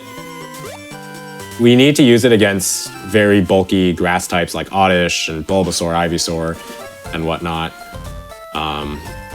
We have to use it. It's like at least 11 or 12 times during the run. Yeah, at a minimum. You could go for more. Typically, going for a mega kick is optimal compared to like doing anything else. But you're also trying to balance like, do you want to add more 75% kicks to your run? Because sometimes when you miss, it can lead to various consequences. Yeah, the range is from like you miss and you get something like Sweet Scent, which literally does nothing, to you miss kick and you get like status. I mean, that's like the only other thing that can actually happen though. Like you get sleep powdered, you get stun sport, you get poison powdered. Or you miss mega kick. All those fun moves like that Audacious usually have after like level I think 15 or whatever when it learns those moves. Or you miss mega kick and you just get killed by a Bulbasaur. That's true. That is the worst outcome. So, even with the Mount Moon experience and the Prism I picked up specifically for this fight, and you know, I use the double candy, I still have to save because so many things can go wrong in this fight. Yeah, it's just we kind of still have to do this fight before we go onto Nugget Bridge, just because as you can see, yeah, water pulse is just really good for Squirtle. Good thing I got the Prism. Okay, please don't miss the range. I did save, so if things go horrible, I'm very likely to get Water Pulse from Starmie. It's like 80%. So it is scary. I have to go. Yeah, I have to go for Water that. Pulse is 20% to confuse. It's not a good range, but I have to go for it. So close. Well, I haven't gotten confused the second time, so let's hope. Just behave on the last turn, Starmie would be epic. There should be a guaranteed 2-shot from here, or a guaranteed 1-shot from here. And I got confused. Oh no. We got through though, so all good. Okay. It's scary, and I would have liked the Prism for later, but there are workarounds. It's fine, it's fast anyways. Yep. Especially because I'm going to be picking up another item that I'll be equipping in Surge's Gym. Yeah, that's the thing. So yeah, there's some fights you can get on Misty. I was gonna say that you can just naturally 2-shot with Bite. It's a 42% chance, but it obviously depends on your damage rolls. In this game, there's 16 generated rolls of damage that you can get. They're not all different. Some like you can get like 7 of those 16 can be like, let's say 8 damage, and then the next 6 can be 9 damage. You mentioned, or you heard us mention a high roll earlier, which is the top damage roll you can get. It's a 1 in 16 chance to occur. Yeah. Okay, it's Nugget Bridge time. Why are we saving for Nugget Bridge? Some people might know what's lurking around the corner. It's our favorite friend, our rival. Our favorite friend, Bulbasaur. He has a pretty good team already, and that's the main reason why we need to do Misty early, just because we get Water Pulse for... Very much for... It's so important for this fight as well. It's not just for the rest of the bridge, it's also for this fight. Pidgeotto usually leads with like whatever, as long as it's on sand attack. Oh boy, that's not great. It's actually correct for me to just YOLO this flinch and use the revive if I don't. Yeah, either that or double swap, but I guess YOLOing is better. Come on, man. Come on, man. Okay. Yeah. Let's go. This is why Bite is such a good move. Oh, Bite is rigged, man. Holy. You love to see it. Bite has a 30% flinch chance, which in like basically every single case, a flinch is useful to us when we need it. Wow, and no Rattata quick attack. That was basically a perfect rival fight. I'm so happy with how that went. There's so Oh my god. I just looked like a fool for saving. That was like the perfect outcome. So there's something like Pidgeotto knows Sand Attack, which I have to swap out for that. Bulbasaur knows both Sleep Powder and Leech Seed, both of which I would have to swap out or lose a bunch of time for. So the fact that none of those things happened, and I like basically didn't take any damage. Oof. Yeah, it's not only that, but at how low HP he was, if he didn't flinch with that bite, he would have just died to Windwhip, because how smart AI works in this game is every time it sees a kill on you, it will go for the move that kills you. So in that case, like Windwhip was, I think it's 17 or 20 damage, and he was at 11 HP, so he was just guaranteed to go for Windwhip. And because he got the bite flinch, he just won, and he also had to hit the kick, which again... If I didn't get the flinch, or I missed that 75% kick, I would have had to, use my revive, which I'd rather keep my revive for as long as I can. With the revive, there are a few fights that I don't necessarily have to save for, because that I don't have to save for in the future, but there are backup revives that I can get to work around that. It just makes my money route a little bit. I would have to figure out that money route on the fly. You don't really lose too much money if you die to play it. It's actually crazy. You lose like, I don't know, $200 or $300. It's no, I mean the money I lose having to like buy more revives if I lose this one. Yeah. Okay, there are items that I can sell for quite a hefty sum of money. And I should be able to afford the revives before that, but I don't have to worry about that now because I still have the revive, at least at the moment. So I'm just kind of flying through Nugget Bridge. So the rival is like the most, the rival fight is the most scary fight in the entire segment here of like 10 minutes worth of fights. Thankfully with Water Pulse, with a combination of Bite and Water Pulse, you can just obliterate everything in this split. So, yeah. Yeah, fun fact, even because we're in Torrent, even Water Gun would be enough damage to just one-shot pretty much everything here. I'm only using Water Pulse. You notice in Mount Moon that I swapped Water Pulse to slot 1, and that's because I know that in this segment I'm just going to be using a lot of Water Pulses because, well, I don't really have a lot of Water Guns left. Let's see how many I have left. I have 5. So yeah, that's not quite enough to get through this segment. So it's just a kind of a small optimization that runners came up with, just so that I don't have to constantly switch to slot 2 to use Water Pulse. I will have to swap it back eventually though. Yeah.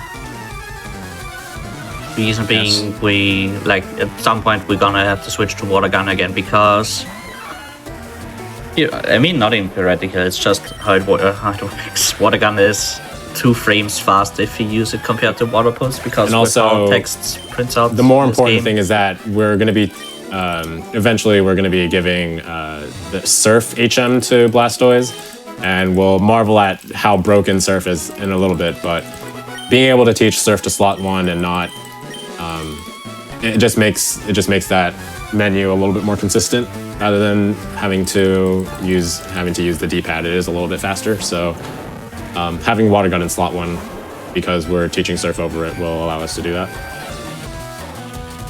Yeah, that is true.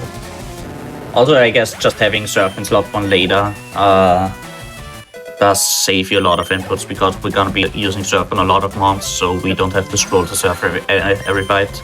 We can just mash A to get to Surf. So we will talk a little bit more about that in about 40 minutes or so. But for now, we're gonna revisit that start flash pass that I did in Mount Moon. There's gonna be another version of it that I'm doing now. Nice. I'll let you two handle this. Oh, this is such a cool spinner pass. It is a great pass as long as he doesn't look left. Okay, cool. So what I'm gonna do now is that there are 2 mechanics here that I'm taking advantage of. One is the fact that spinners can only choose to change direction every 32 frames. And the fact that when you run to specific spots adjacent to those spinning trainers, you force them to look in that direction and you reset their spin timer. So I'm just gonna do this pass real quick. Hopefully I do it right. Nice. So the fact that I ran 4 tiles to waste 32 frames meant that when I press start there, if the spinner isn't looking in my direction, his vision is 2 tiles. So if I just went, once I start walking, I am actually in his vision. So I want to be able to guarantee that he won't be looking left when I do that. And then, so I run, and so I walk back up because if I continue walking right, that introduces a new cycle where the spinner can look left and hit me.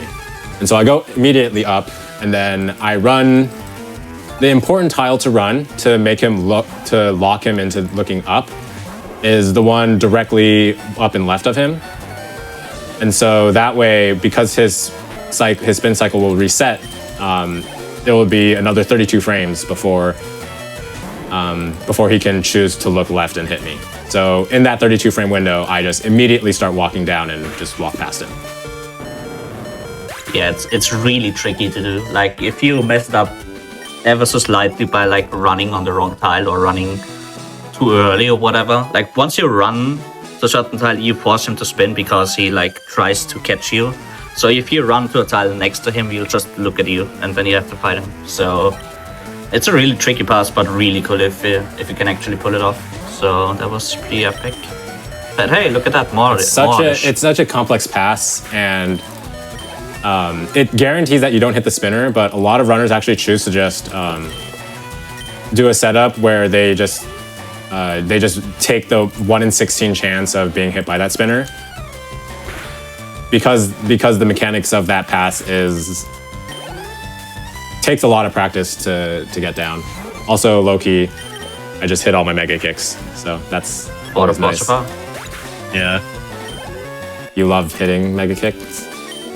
This HP is a little low because I am taking more damage from Ivysaur, but it's okay. Yeah, it might be. I am buying like so many super potions, so pretty okay. I guess you're also selling Nugget, right? Yep. Okay. I'll sell the Nugget right away, even though I don't need to. I'm gonna do extra. My cursor is kind of on the way down, so. What was your question? Sorry. If you're gonna do extra accuracies, I guess you could. I guess you should be fine, honestly. I can, but I'll probably just buy like one. I'm buying an extra guard spec, and I'm buying like one extra exac. I do want to kind of showcase the fights that do happen in a PB attempt. So. All of the fun of them. Yeah. Yep. Except like Erica, but we'll talk about that later. Okay. Yeah. Right now, we're just very happy that we didn't miss any mega kicks. That quick attack from Rattata did make my HP setup a little bit.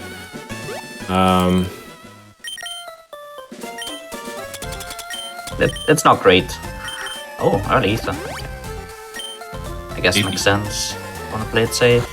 We still do have one mega kick at this point, or we would have had one mega kick at this point, but this Drowsy like also only dies to mega kick.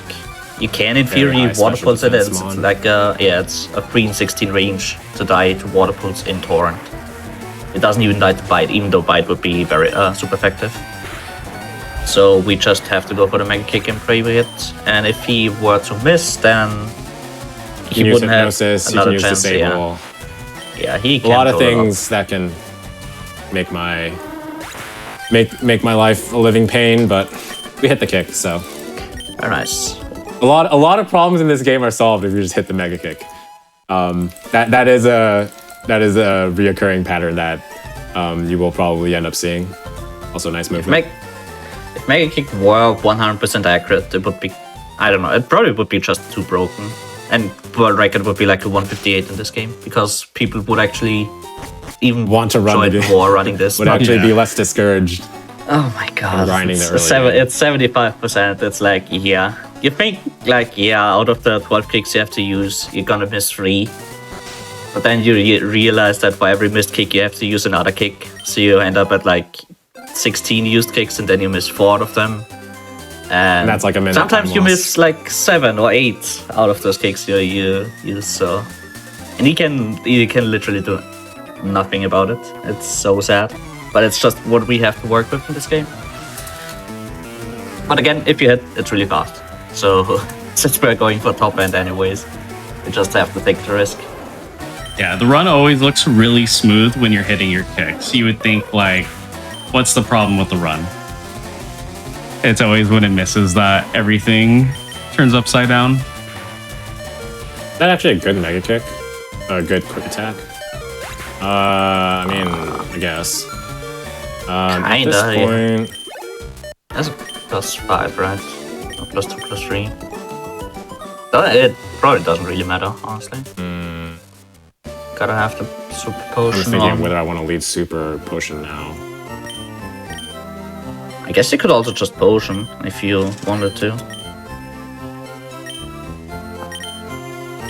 I have a lot of options. By a lot, I mean 2. Yeah, you would think like, why not just heal with a super, like get to a higher health and like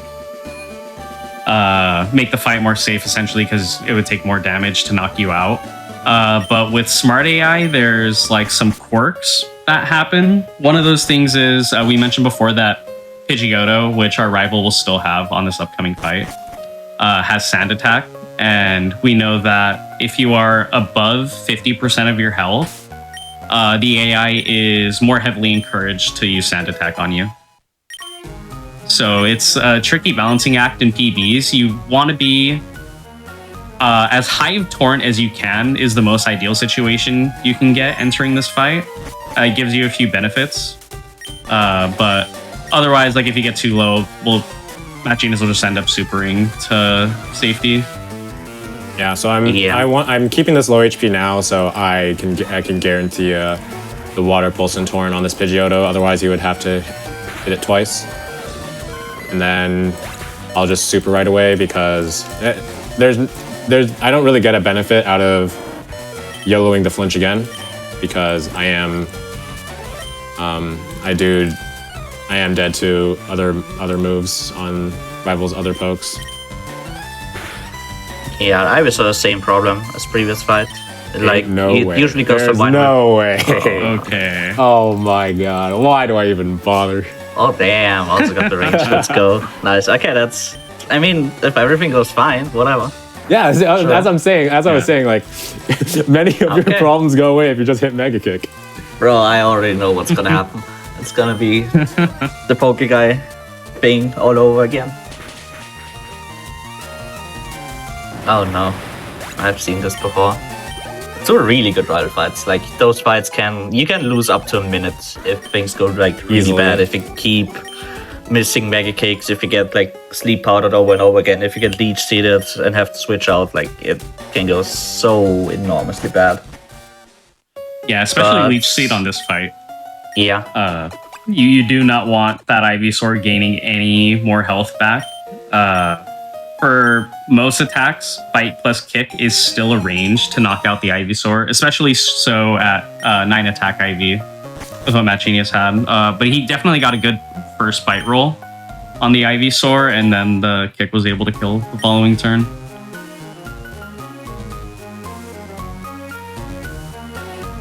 Yep, and we got a cut HM, which is one of the 3 necessary HMs to beat the game.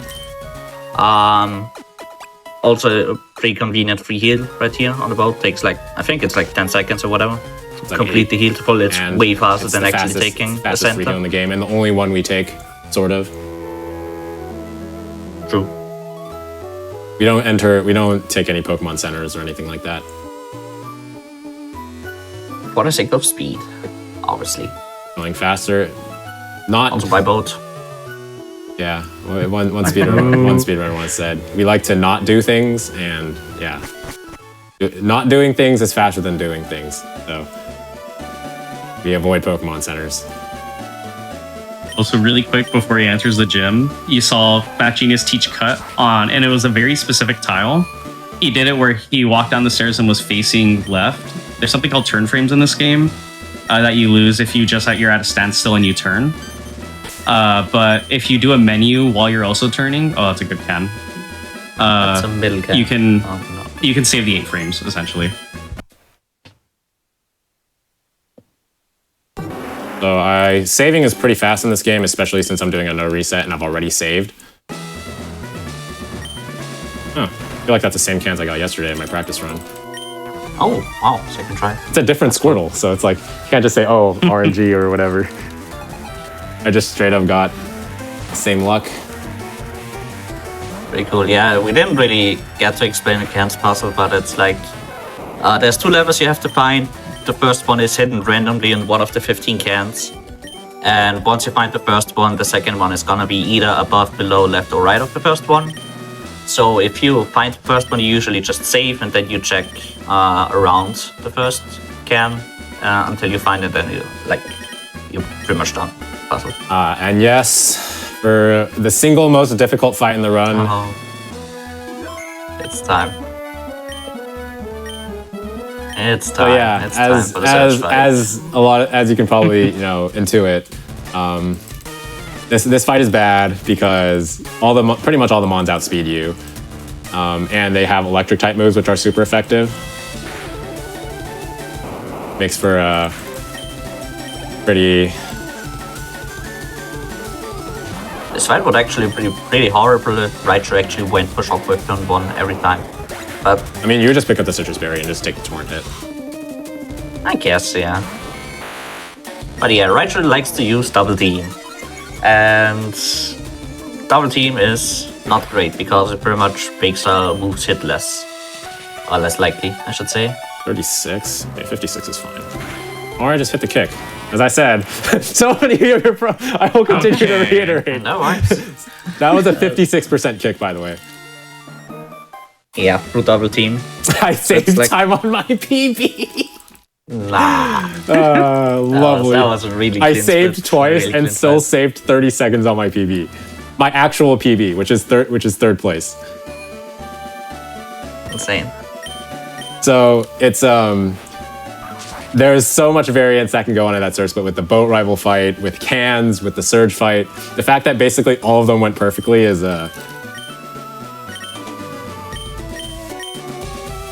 Now I pick up the bike voucher so we can start biking, because biking is much faster than running. Any Rapidash fans? Why do people with the copy pasta? Oh wait, this is not a tournament race, my bad.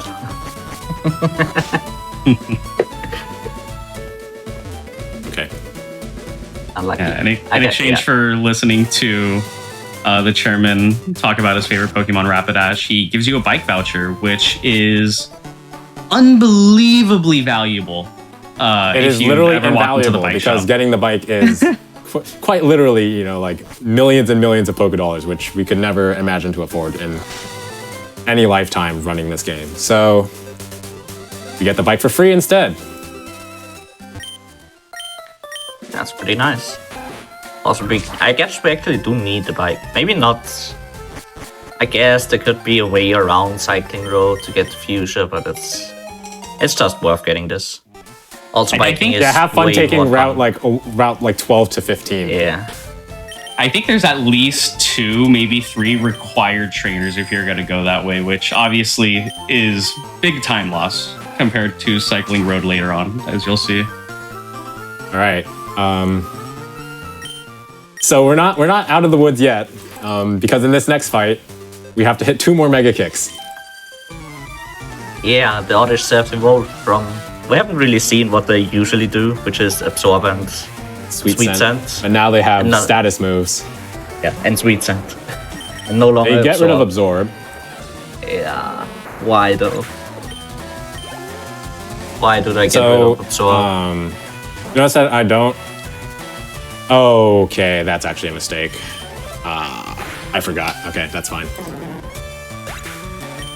I was supposed to unequip the Citrus Berry when I was getting the bike on. Now my HP is really high. I actually wanted that around that half HP. That was really good. Oh yeah, I forgot to mention. It's fine.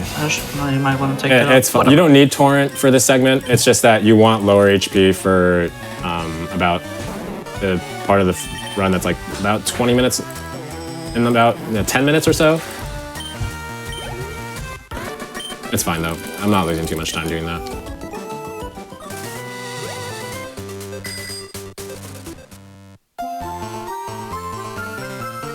So now we're that pass I just did there. Same mechanics. Running on a certain tile will force that hiker to look left and not look anywhere else for another, what is it, 32, another 32 frames, and I can I have an 8-frame window to get on the bike and pass that hyper, because the bike goes at 6 frames per tile instead of the 8 with running. And also being on the bike, you cannot, doesn't trigger those forcing spinners to look in specific directions. So you can just bypass all that with what runners will call a run to bike. A pretty fancy mechanic. Yep. It's not really too special in this game compared to like Sapphire or Emerald, but it's still not easy to do. Are we gonna see like one more? I think it's one more, right? One more run to bike in this. Yep. Crazy. Extra super potion, also for just safety. Usually wouldn't get that with in 8 PB now, attempts, I won't. but- I just pick up that wall super, and I don't really have to worry about buying anymore because the surge fight went really well. Sometimes you can use like 4 or 5 super potions in the surge fight, and you have to buy more. Nintendo definitely loves hiding tons of useful items in the strangest of places. We already picked up the a wall hidden, right there. a hidden Persian berry before Mount Moon, a hidden rare candy, and cerulean, The hidden elixir and the hidden ether. elixir, and hidden ether. Another hidden rare candy and the citrus berry. And there's like so. That's actually a Yeah, big they list have a lot of hidden items. little quirky items throughout the run.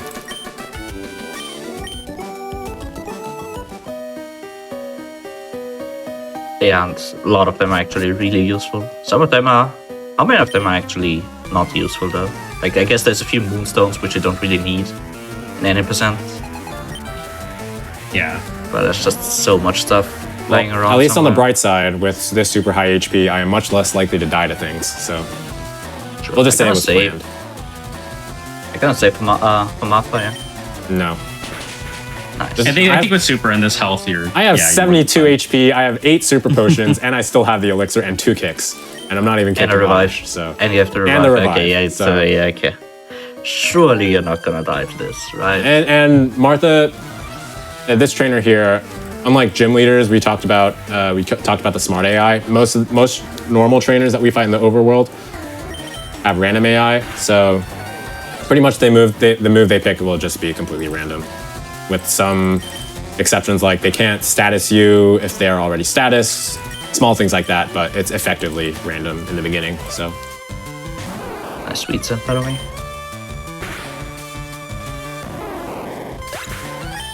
I gotta Okay. say, I love the way this run is going.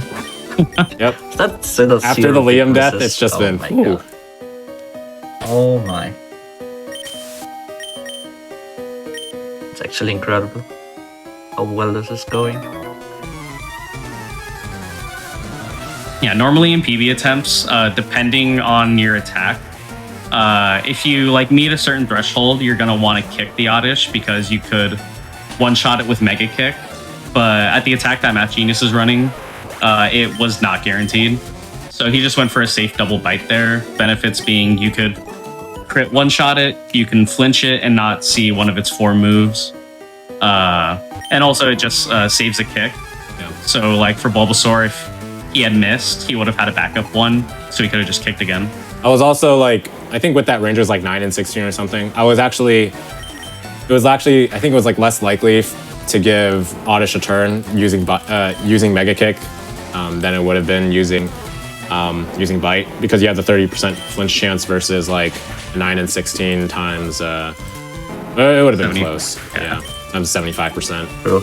It's a Also little bit Bite. more likely, but Bite is obviously safer. Yeah, Bite also could have crit, and again, we were a little bit low on Mega Kicks, so if we actually missed a kick in Audition, we might have had 1 or only 0 for the Bulbasaur. Well, yeah. So And it basically, it's like, even if I bite, it's the max amount of turns I will use is 2, or maybe 3 if I get a status, right? I can just infinitely miss Mega Kicks theoretically, right? So I missed it. Did you bite the Onyx there? I did. yeah, he got the range. Nice. Yeah, so when we can, we want to save not using super effective text, because whenever you hit a Pokemon with a super effective move, it produces an extra text box. In this case, like the move was super effective, and that eats up about like a second and a half, I think, or 2 seconds. Something like that. So, yeah, whenever you can use a move that is not super effective, it's worth it to do so. If it's like somewhat close to guaranteed to kill or guaranteed to kill. So for the Onyx, it was a 13-16 range to 1 hit KO with that bite. And so on average, at least, it's fast to go for bite. Obviously, it's slow if you like bite and miss the range, but whatever. Just take the risk. There's like nothing the Onyx can actually do to you. So like, there's another run has, to like, bike a rock that's throw, going to be whatever. happening after this this hiker fight, after this Dudley fight.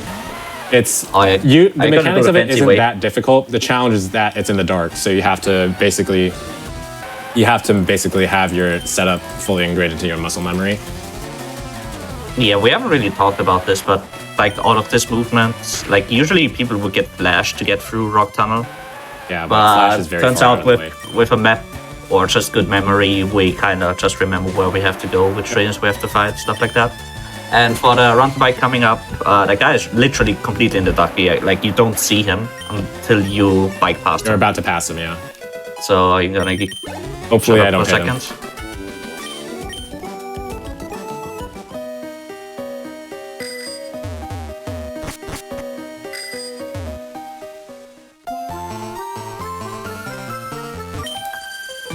Good Close enough. Yeah, we take I those. did sort of mess up Dismount. getting back into the ladder. You want to dismount because when you're the game takes a little bit of time to switch between audio tracks, and so if you reload up the Rock Tunnel music while it's trying to switch to the bike music, it's what introduces a lot of what's called audio lag. Oh no, you missed the kick. It's my first missed It's kick over. of the run. It's over. It's over. Time for It was a good run while it expansion lasted. rival. Unlucky. But yeah, you saw that. Like you miss a kick, usually you get status. Oh no!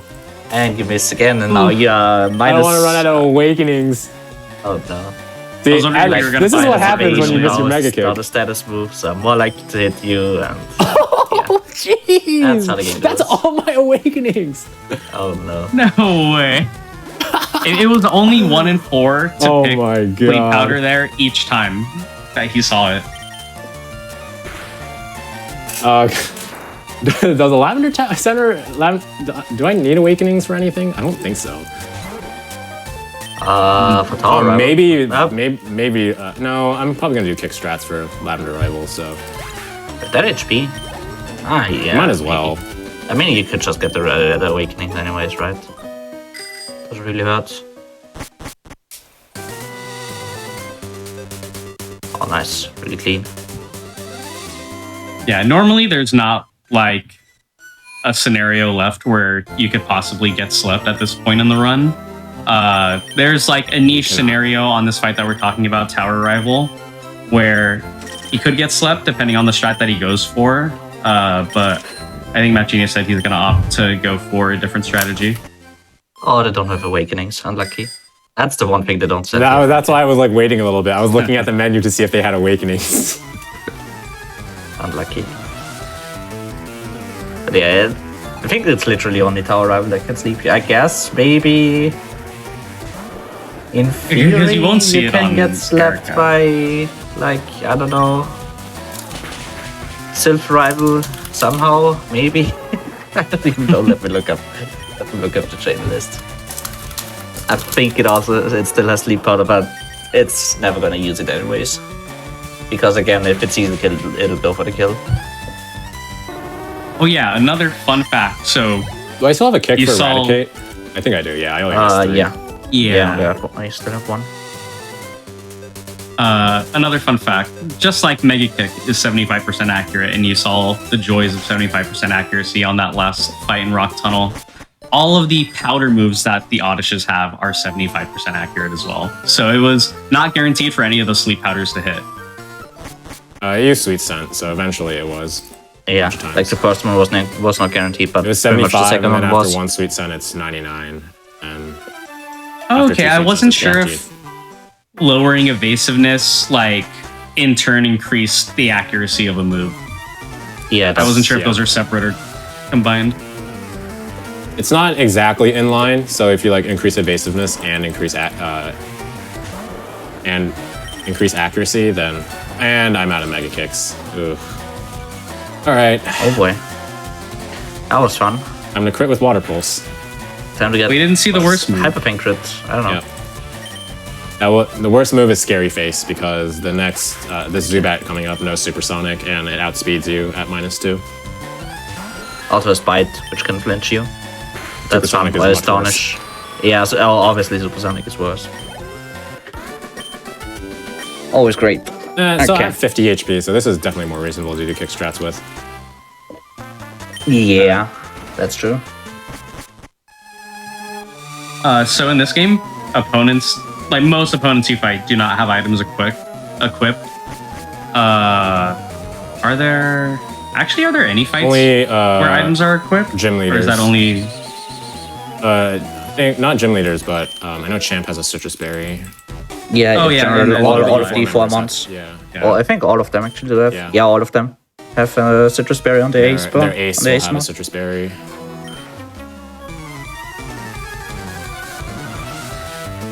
Is that actually it though? I don't know any other held Yeah. items. Yeah, I think it's a bit more common in the Hoenn games, but like it still is only relegated to like gym leaders that'll have that.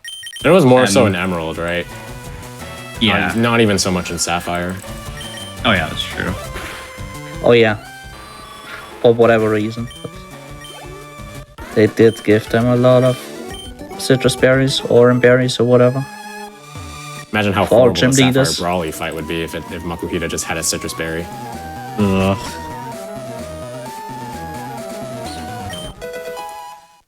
The fight is already horrible. I mean, actually, it would. Maybe not. Wouldn't maybe not be better.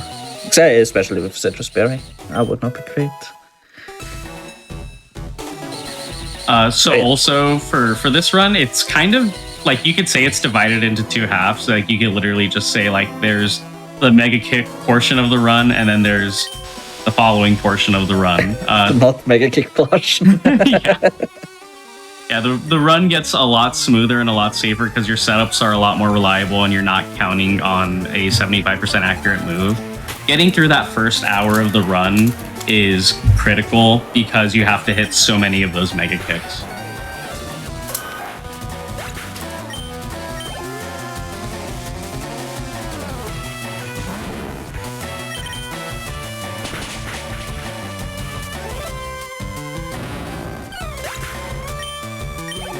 Oh, it's crazy seeing being level 33 for these fights. I'm just not used to this anymore. Holy moly. It's been so long since I've played 90%. Telling you playing red does things to you, to your brain. I know, yeah. So these are the remakes of Red and Blue, now FireRed, Leaf Green, and there's a lot of quality of life updates, but they're essentially almost completely different games, at least if you look at it from a speedrun perspective. It's like a lot of trainers have exactly the same mounts. But again, you have all of the Gen 3 stuff that was added in Sapphire in this game as well, abilities and the... What else do we have? The IVs and EVs that we explained at the start of the run, compared to the EVs and stat experienced in Gen 1. And Also, spinners did not exist in Gen 1. True. And I guess, I think there was no dark typing in Gen 1 yet, so Bite was... Oh, that's clear. So Bite was still a normal type move.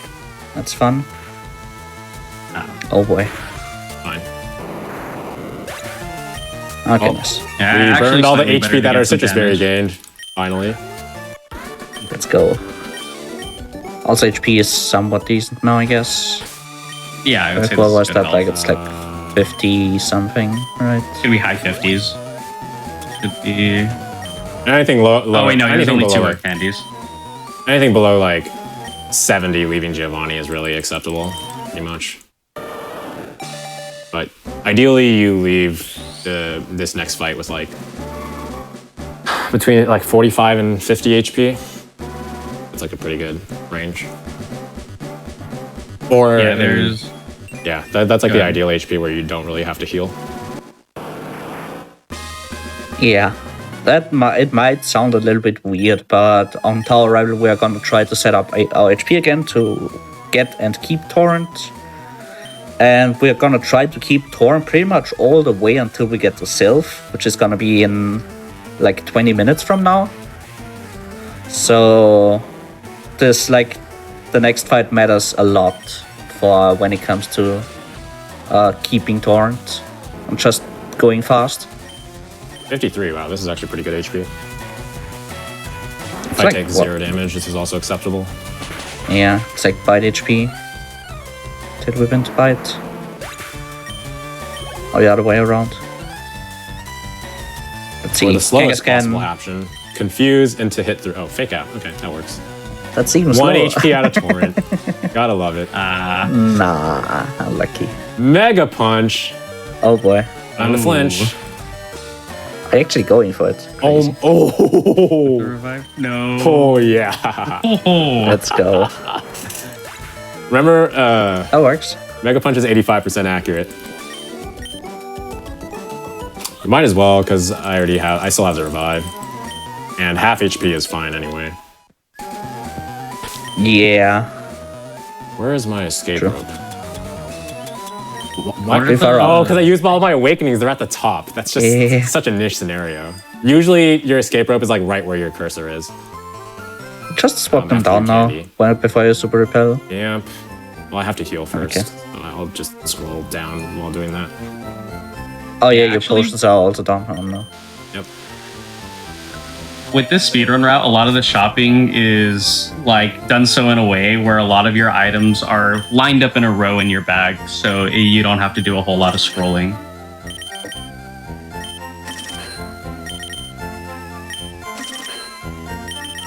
Yeah, as much as possible at least. Like you don't really have too many options.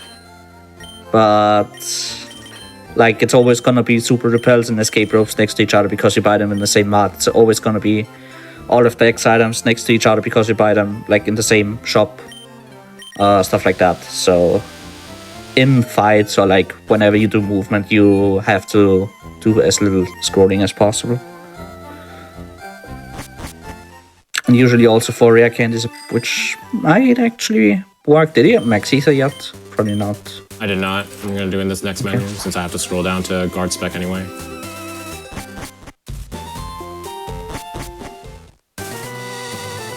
Yeah, it should be right below super repels, right? Something like that. Or like, yeah, It'll be on the way down eventually. below super repel and above the moonstone.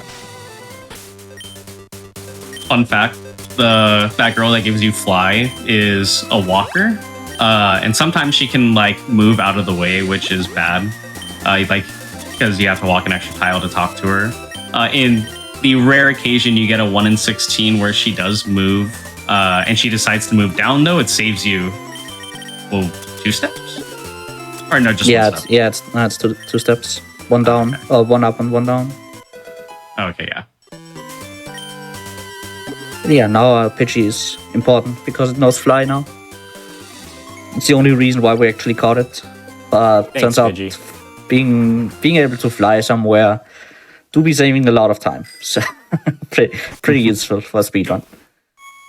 You know, it's like in theory it's not necessary to have flights. I don't know how much it ever even saves, like over 20 minutes I want to say at least. So the loss rate on this fight is very, very, very slim, but I will be saving because I'm using X items. He's saving. Oh my god. No, just kidding. Because with the It's X fully accuracy I'm understandable. using on Mega Kick, the kicks will be 99% accurate. But if I miss and I die, it's very slow to reset back up. It's actually, it'd actually be faster to reset and redo the fight. Yeah, there's literally one kick you cannot miss, and that is the one on Ivysaur. Because again, we are out of awakenings, and it would pretty much guaranteed go for Sleep Powder. Maybe go for Razor Leaf if it sees the kill. But yeah, free setup, guard That's okay. spec to Is that prevent quick attack? Good. sand attack. This is fine. That's decent. No crit That attack HP would might have also been a work. little My bit too HP would have high. been high, but it's fine. Yeah. Just So don't miss. even though I could kick everything, because Mega Kick is 99%, I will be only kicking the things where it actually helps. Which is Ivysaur, Gyarados, and Growlithe, because Growlithe I don't have to Water Gun and waste super effective techs. But the other two things, the Pidgeotto and the Kadabra, I'm just gonna take the 100% accurate move.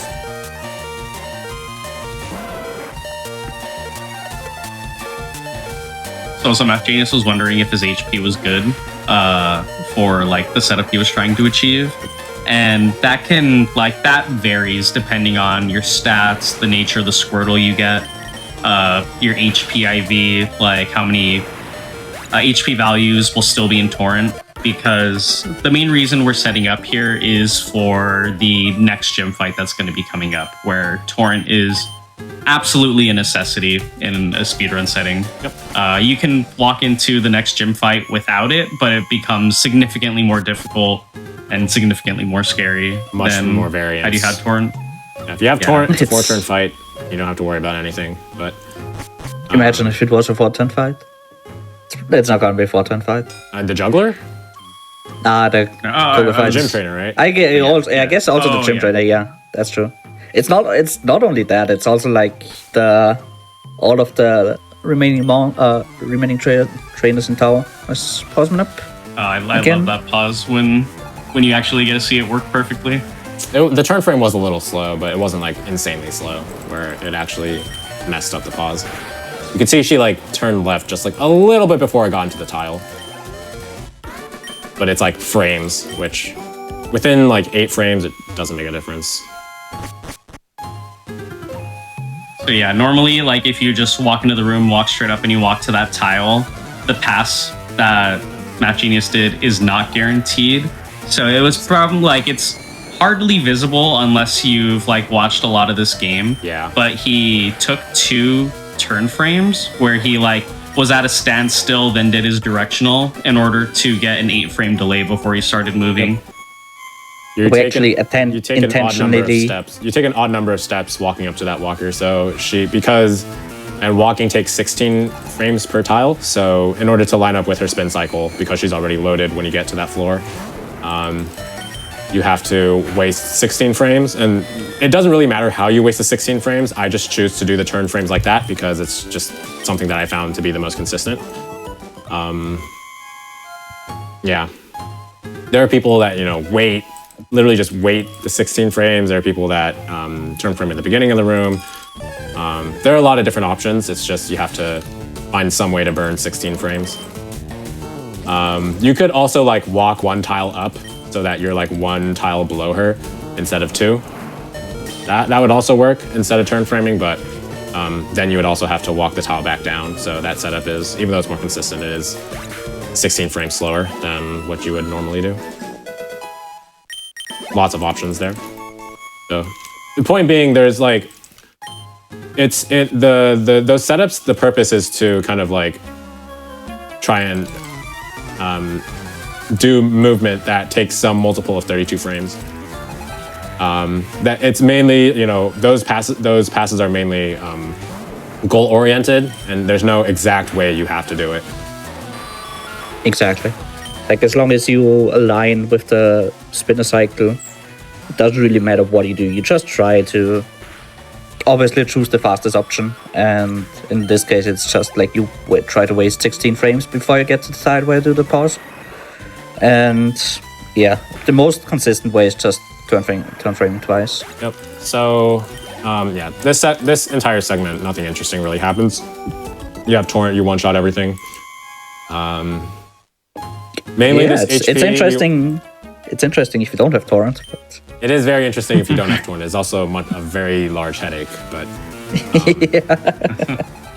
So, this HP, as Mockwing kind of introduced earlier, I want to maintain, has been the pattern, I want to be like in Torrent, but also HP where I don't die to the most likely outcomes. So my goal here is to be like this HP. I want to be like at this HP or anywhere between 27 and 36 at the level I'm at right now. Will give me safe HP for the next big obstacle fight, which is Koga. So we won't be fighting Erica or Sabrina just yet. We're going straight to Koga so that we can. The goal really is to get access to Blaine and the fire gym as quickly as possible because we get the special badge boost for the other fights and also fire, water powerful against fire. So. Also, if you go to Koga at this point, you get access to your most powerful move in the run, which is located in Fuchsia. Is that quick attack good? Yes. I think. Yes, it's RN HP now. HP is. I actually would have preferred not getting quick attack. I think I would have still. Oh, double quick attack. That HP is still fine. I just potion now. That's pretty safe HP now. Might be torrent for. This is definitely torrent for 41. Not Erica though. Oh yeah, true. That's 39 out of I guess you can just potion this now. Yeah, for quite a bit. I think that's pretty good. At least 41. It's okay. Just get toxic from wheezing at this HP. Toxic miss.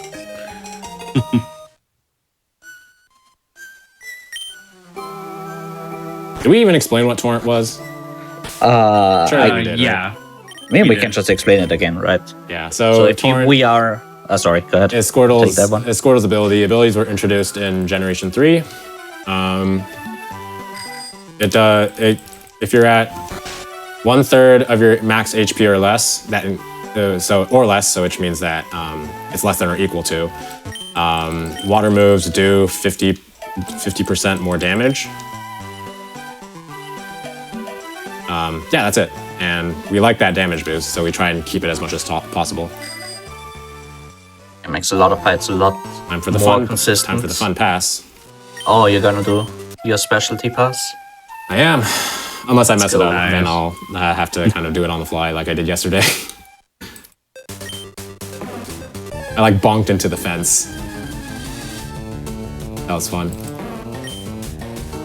Also, you saw on the way to get that T, there's a Clefairy and a Nidoran. They're both programmed as walkers, and they can obviously get in your way and block you, and just cause you to like mess up your movement on the way out. Post jump? Nice. Oh, wow. Perfect. That was really clean. Again, lining up spinner cycles.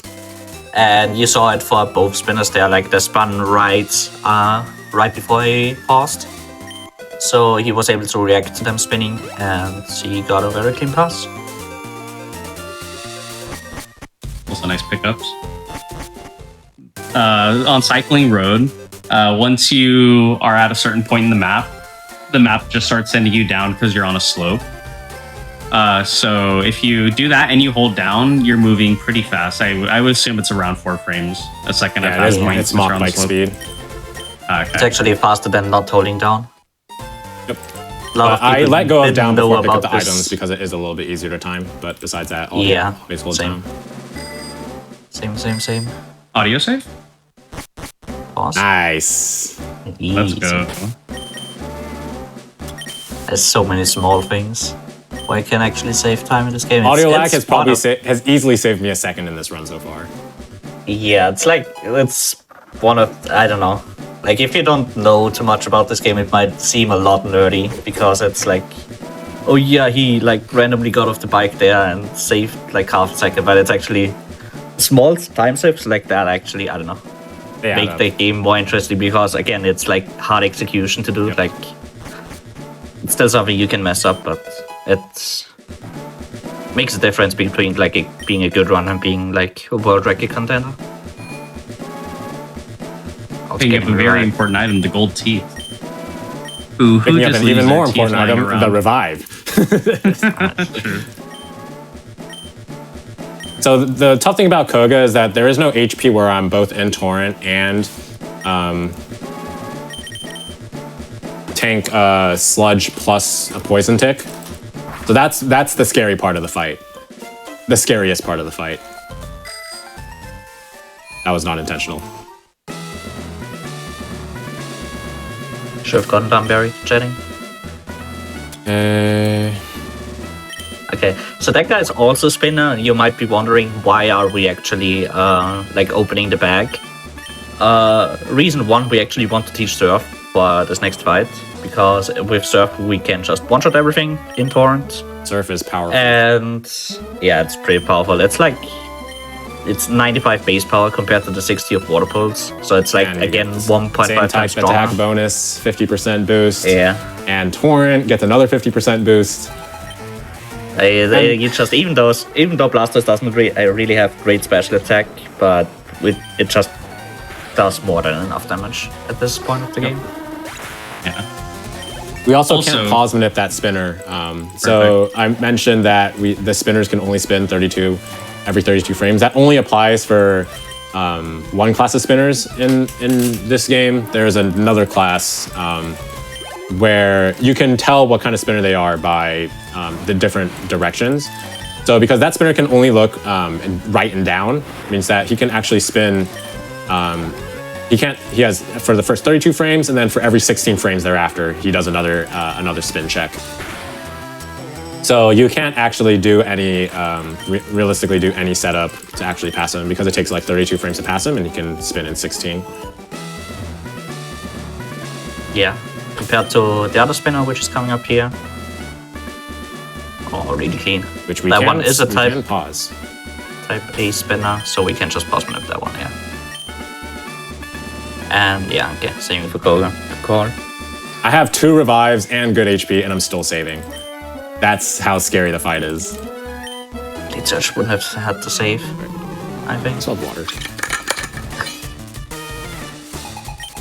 Oh, yeah, this fight is kind of crazy.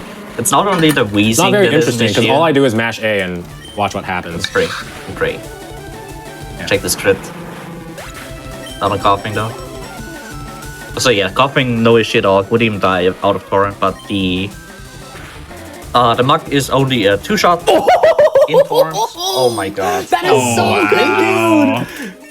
good, dude! Call it, I guess. I don't know. I'm That's such a subbing good crit. to Ananon's channel when we're done. Let's go. Regrets are red content. Yeah, so that muck can be a problem because it knows sludge, but it loves to use minimize. Surely not ASM double bite. crit. Oh my god, I can't believe it! Let's go. Wow. He actually Oh got my the god, bucket. what a fight! The 4th turn, you called it. Oh my god. Oh my goodness. Anna, do you want to explain how bad that fight could have gone? Or normally? Okay, I'll try. Oh my god. But yeah, for the mug, it's pretty much always a 2-shot. It's actually a 3-shot if you're out of Torrent. And it usually likes to go for Minimize, which again boosts its evasion, same as Double Team on Surge.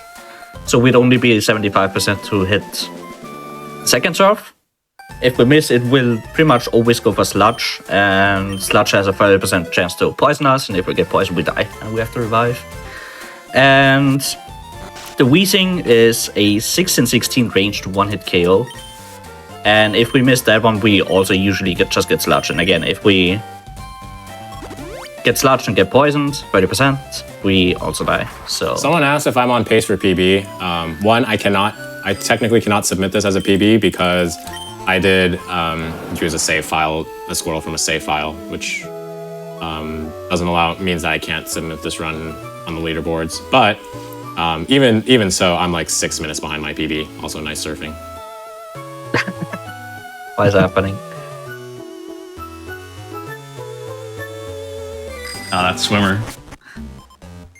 Yeah, Okay, Kyle, I lost. it's fine. It did Even with that partial 4-turn troll, Koga but- fight, I lost 15 seconds to my PB. That's how crazy my PB was. Damn. What was your PB split for Koga? Holy. My gold, 6-0 something, I guess, right? 6-11. Okay. I didn't have to heal, and I got the range. Yeah. No carbos. Yeah, 'cause I the- guess also saving is also a little slow, so whatever. Ooh, skipping cows, okay. Dude, Good move setup. correctly, please. Oh. I don't think I can do the I can show off the audio lag skip anymore. Nah, Steps. it's not gonna work. Oh, frame perfect elixir pickup though. That was cool. You also wouldn't know it because the walker walked down before he like ever got into that little section of the room. But leading up to that, Math Genius was setting up a pause pass where if the walker got close enough to him, he'd be able to pause and react to a movement that the walker did. Because technically, if you just run in and go down into that room, there's a possibility. I'm just not getting on the bike immediately. Lucky. Yeah, like the walkers work similar to spinners. Like after they stop walking, they have another like 32 frame window where they cannot move, and after that they can decide to move. If they don't move, there's like another 32 frames until they are able to the start problem is moving again. because it takes them 16 seconds, 16 frames for them to walk. And restart their spin cycle. It's not like a perfect. There's no real setup where you can do like a perfect alignment, like there are with like the traditional spinners. Yeah, so there's gonna be one walker setup later in Sylph where we actually do take a little bit. I guess you're not gonna go for the I'm gonna do the okay. aggressive pass, not the pause. Nice. If it doesn't mess up, I can always bag him, which is what I usually do anyway. Makes sense, yeah. But that's like a slower but safer setup, I guess, where you More consistent. like you spawn on a teleporter, which is where if you run towards him, it takes exactly 32 frames. Again, magic number. So like you run right in front of him, see if he actually walks to the type where he could catch you, and if he doesn't, you can just run past him. And yeah, again, it's pretty nerdy, but it's all really important info to know if you want to go as fast as possible in this game. Plane fight, interesting. A lot of overleveled Pokemon, but again, water type plus good speed equals win. Yeah, it's as easy as that. It's just like the thing is being in Torrent for this fight as well. Like you just 1-hit KO even the Arcanine, which is 6 levels higher than us at this point. Just because of bad yeah, news. We're Torrent. gonna have to hit some blizzards on Erica. I don't have Torrent for that fight. It's gonna be fine. Early. What's 70 compared to the 75% kicks that you like basically nailed earlier, except for one fight. Also, fun fact for anybody that hasn't played this game, you saw Math Genius answering questions to like advance further into the gym until he got to Wayne. Those questions always stay the same every single run, but they're actually different questions from Red and Blue, but the order of the answers still remains the same. As in, like, I think like the first question will always be yes, then the next 3 will always be no, then a yes followed by a no. Isn't it the same questions? I know the last one is different. I think the last one's different. Oh, okay, it's only the last one then. I'm trolling. I should Tombstone play Gen 1. versus The most important question in the entire game to say no to, though. This one. Saying no to Bill. This was a cool update for FireRed Leaf Green. They introduced the concept of you being able to go to the islands from the anime. But yeah, so if you say yes to Bill there, a boat appears and you and Bill both hop on and you go to the islands, but that introduces a side quest that you need to complete to be able to come back to the main map. And I think completing that quest, like at a minimum, is around like 9 to 10 minutes. Yep. So you kind of just don't want to press the wrong button on the text box. And now we finally go to the 4th gym in the game, which is Erica's gym. You might be wondering, why are we coming here so late? Well, it's again a bad type matchup for us. Grass type again good against water type. And we Also, don't the really mons. have a move. Erica's mons are very bulky. Yeah, we don't really have a move against these. Like Mega Kick wouldn't even do enough, I think, unless we like set up an X item. Yep. Which is not really possible against the Victory Bell. want And- to first for safety. Yeah, luckily enough, in Mansion we got access to this epic move, which is called Blizzard. Also, we get the special Which- badge boost from Blaine, which helps. Also, does it? Yeah, I guess you take Yeah. less damage, yeah. But yeah, Blizzard's being 120 base power, ice type, so again, scales with our special attack. And the downside is it only has 70% accuracy. So, yeah, that's fun. Even with an X accuracy, it's not guaranteed to hit those. It's only 93%.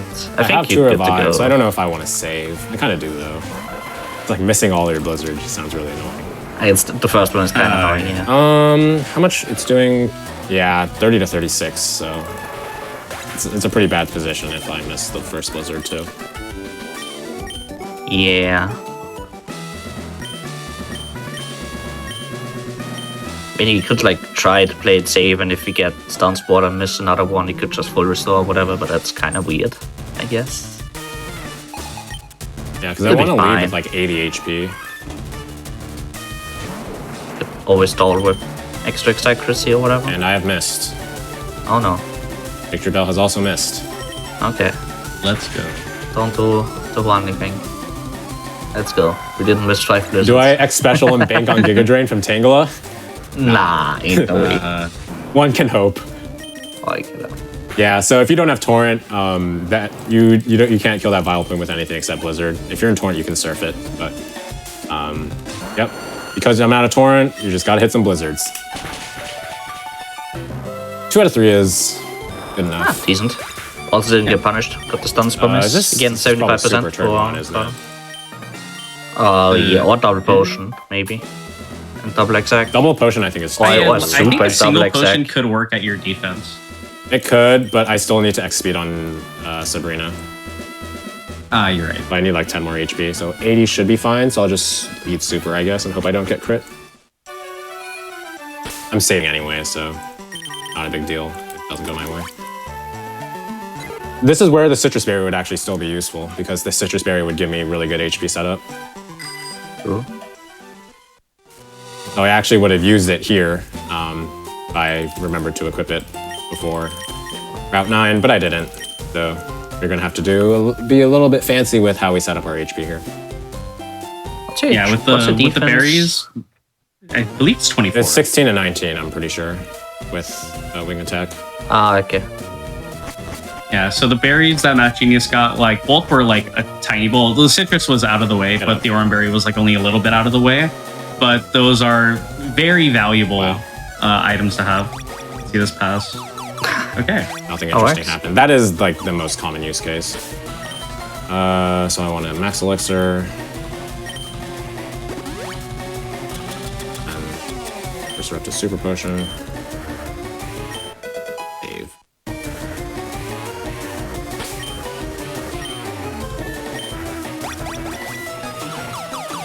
One and 8? I Yeah. got it yesterday. I don't think I'm getting it today. Imagine. Oh my god, there's no way I got it again. Oh, wow.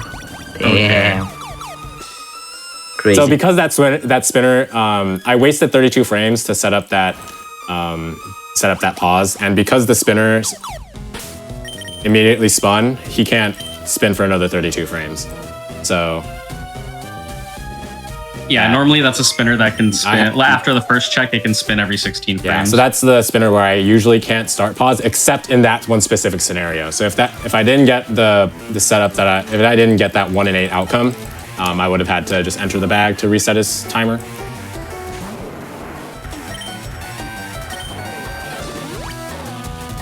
So this should put me at like 83. Oh, that was a low Yeah, roll. that's pretty good. Fine. I mean, it's fine being like 40-ish or like low 40 HP. Leaving, so whatever. That was double low roll. Was. Fine, this HP is fine. That Yeah, HP is this not is fine. decent. Okay. Guess it just, yeah. Oh my god, dude. Nah. Wow. Wow. I guess, yeah. We go again. Double Unlucky. crit. Oh. greedy should've and got supered. punished. Yeah. The problem with supering is that you have to stall another turn, because you won't have torrent. Your HP would have been too high.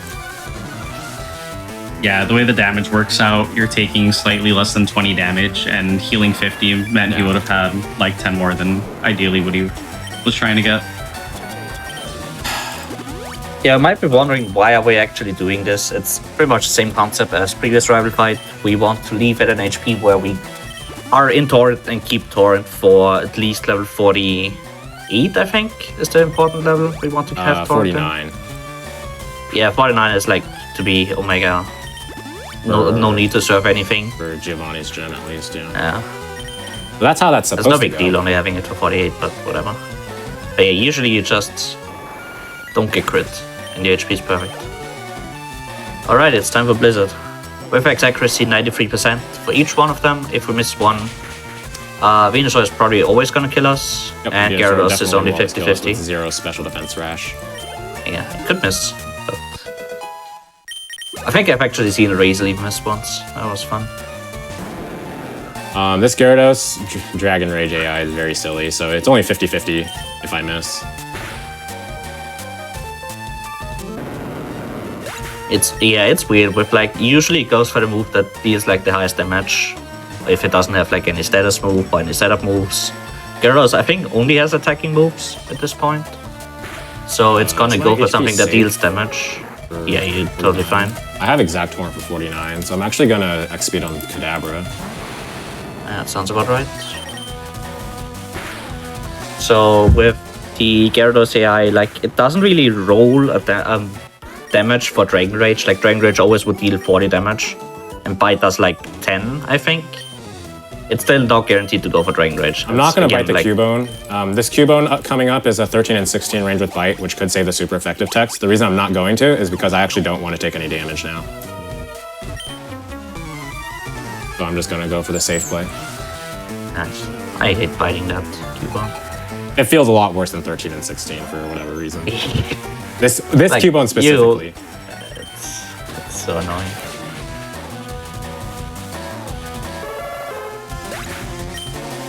It's like it can also just ruin your HP setup if you miss the range, compared to like the one in Rock Tunnel, the Onyx we had, that like literally doesn't do anything to you. Unless Or you're it's like I actually like want to 5 take HP. damage to get lower HP in that Onyx against that Onyx too. Yeah. Will give me 51 out of 154 for level 49, which is exact Yeah. torrent.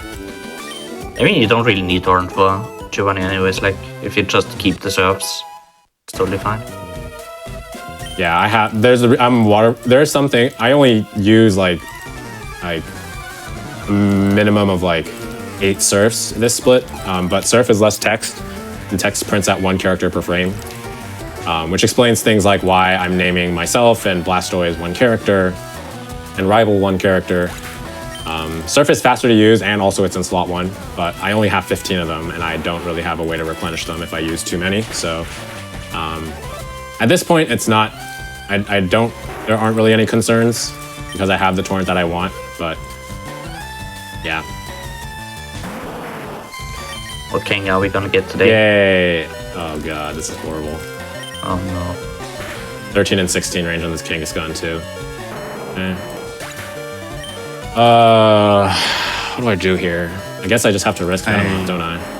Yeah, You're the speed tie. because Kadabra will absolutely Or use side beam here. Nah, we're not yelling the speed tie, come on. we're not I- going the speed tie.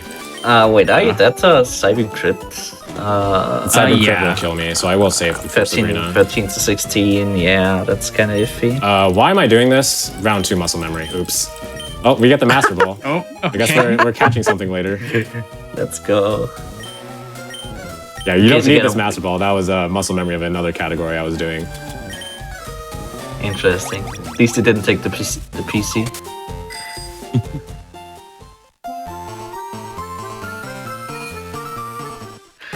Interesting.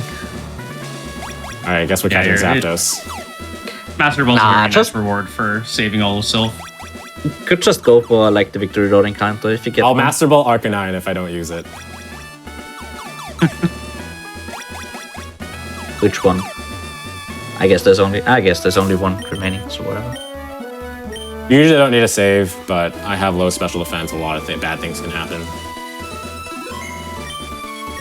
Yeah, And I don't because I'm using an X item in this fight. I don't really have any spares. So even if I do die, it's like I don't really have there's no really good backup.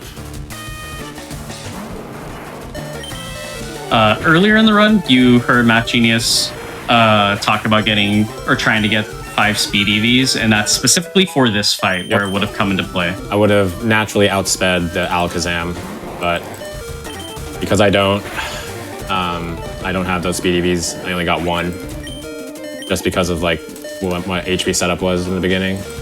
Yeah, a little bit unlucky. The thing is, there's one backup if you are like barely don't outspeed something, which is a car boss, which you can get in Mansion. It's like, it's not even really out of the way. I was a little bit confused. But the thing is, there's one downside to grabbing that car boss and using it, is that you hit a little bit too high speed for the Bruno fight, where you'd have to do a different setup, where you would take less damage, and sometimes you would enter the fight at like close to full HP, and then that setup would take like way too long to do. So just take this instead. Just All right, how many crits am I getting in Giovanni's gym? 3. Anyone? I'm gonna say 1. I want you to have my tournament luck. Just because. If I had your tournament luck, I'd be like 4 minutes ahead. Should be running late search. I don't know. I guess your search fight was fine, so it wouldn't have mattered anyways. The whole point to trying to outspeed Alakazam naturally in that fight is because otherwise you have to set up an X speed somewhere on the fight. You heard Math Genius say he was possibly going to set it up on Kadabra, but then he got fake out, so that made that setup not safe. But you'd want to set it up on Kadabra because you're trying to avoid, if you can, setting it up on Venomoth, because Psybeam has a 10% chance to confuse, which is, it's very low odds to happen, but if it does, there's no real way to heal that off at this point. Your best option is to use a full restore at that point, which you're trying to save for a later point in the run. Yeah, and also Torrent can make...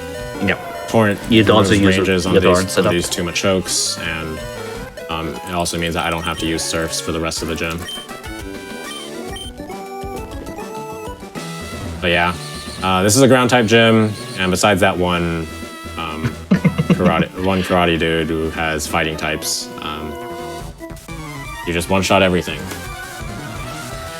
Yeah, it's like a pretty chill section. Like, once you get past the Brina, you have like 4.5 minutes of just chilling out, preparing for the last 2 fights of the run, because there is only 6 fights remaining after we leave the gym.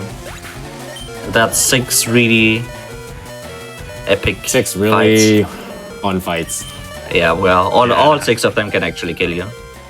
If you get I am committed decently to unlucky. at least once, if I get turn 2 Shadow Punch, I will go for the 75% yellow once. Let's go.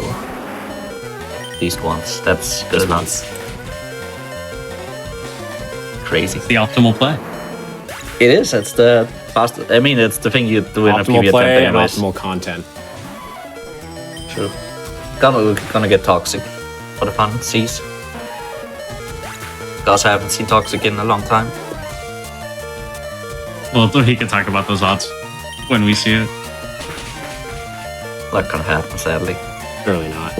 One time I want to see toxic miss. It's like the best possible outcome. It's so good, but it's so unlikely. What are you use it for? I guess confuse Ray. That's true. I was like, why do we want to see the last move? But there's a good reason for that.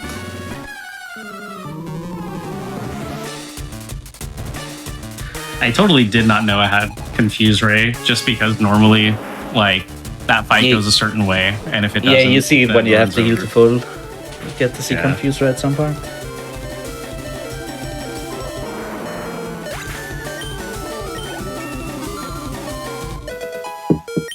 But I guess it's the same as in like Emerald or whatever, that if you are above, what is it, 50% HP? Yeah. Or like below 50%, it's never gonna go for it. Something like that. Yeah, been it's counting my crits. extremely discouraged once you're below 50. Also, so there was 3 Giovanni fights in this run. Both of the first and second time we fight him, the fight is kind of dangerous because there's an opportunity to die. Whereas this fight, like literally just a pushover. Also, funnily enough, I'm pretty sure Giovanni has like 31 IVs in the first 2 fights, and he just has 0. He just has like normal gym leader IVs in this fight. And no Kangaskhan. That makes no sense, but it's... Things that... God bless, he doesn't have a Kangaskhan. If he had a Kangaskhan, that fight would be way worse. Because it would just probably always fake out, or maybe Mega Punch. If it sees the Mega Punch kill. And... yeah, it probably also wouldn't die. Like the one in Sylph also doesn't die. That one is way lower level. But yeah, Fun fact, last gym if you- is done. Epic. We have all our gym badges. It's now time to go towards Victory Road. Yeah, it's taking the spinning tiles because it's just way faster, obviously, compared to walking. That's not true in Gen 1, fun fact. Yeah, that is very true. Oh, now the repel setup, let's go. Of course you do it. Yeah, gotta show off. Also saving. Who him, cares if I get an since- encounter? I can just Master Ball it, remember? True, that's why we got Yeah. That's why we got the Master Ball. it. Let's go. Besides, it's cooler if you do the movement and get the 1%. Just get the 1% at the beginning for more content. Wanna see an Onyx? Wait, what I even missed there? What even would be the best encounter to catch? Onyx is like the one you'd usually Master Ball, I guess. In Charmander runs, yeah.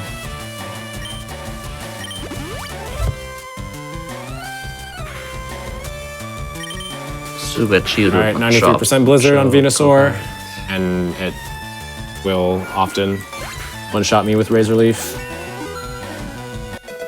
Bro, what if you take the 2 unrepelled tiles in the like second floor and catch a Primeape if you get one? Like it does with the Blizzard. Very good. It's like the one Blizzard you need to hit. I think you were actually in Razor Leaf range from that It was HP. because I have I have very little special defense. We still have to hit another Blizzard, very likely at least. Probably. But that one is like way less That crucial was one of because the we are reasons so I kept the HP. Surf in case Gyarados uses Rain Dance. Bite plus Surf and Rain does kill. I don't have to use Blizzard in that it's scenario, slow. but I don't Okay, because I fine. flinched. So Nice. Very nice. Flinching to always set up. stays the best outcome. fight is rigged. Pretty average fight. Yeah, this is pretty standard. Gonna have to XP on Growlithe because we are slower than the Alakazam. And if the Alakazam were to set up That was a higher round a takedown, Calm I'm Mind, pretty we sure. wouldn't kill with Surf. So, As a reminder for those that didn't catch it, the first couple of times we said it, Torn is Blastoise's ability in this game. If you're at a third or less of your max health, you get a 50% damage boost to your water moves, which will again come into a play once we get to the Elite Four.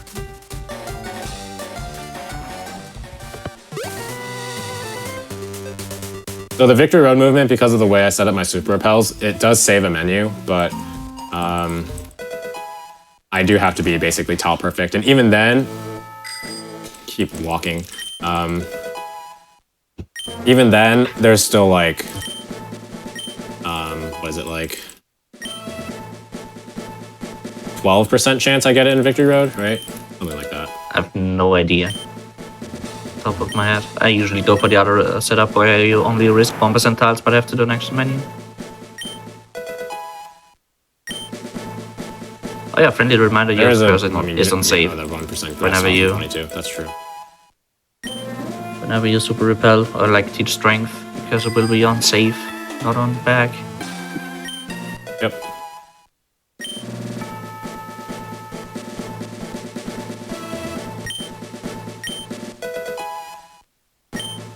Yeah, Medic, all starters get this ability for like, I think it's actually in all generations, starting from Gen 3. So we didn't really get to see it on like on the rival spawn, but both the Bulbasaur and the Ivysaur also have their version of Torrent, which is called Overgrow, which makes their grass type moves 50% strong if they are at low HP. So there were scenarios where if I crit bite in the very early rival fights where I could just die to Overgrow Vine Whip or something. Yeah, but usually you don't really get to see that anyways. I mean, this run we just got Bite Flinch and both. I just got Flinch.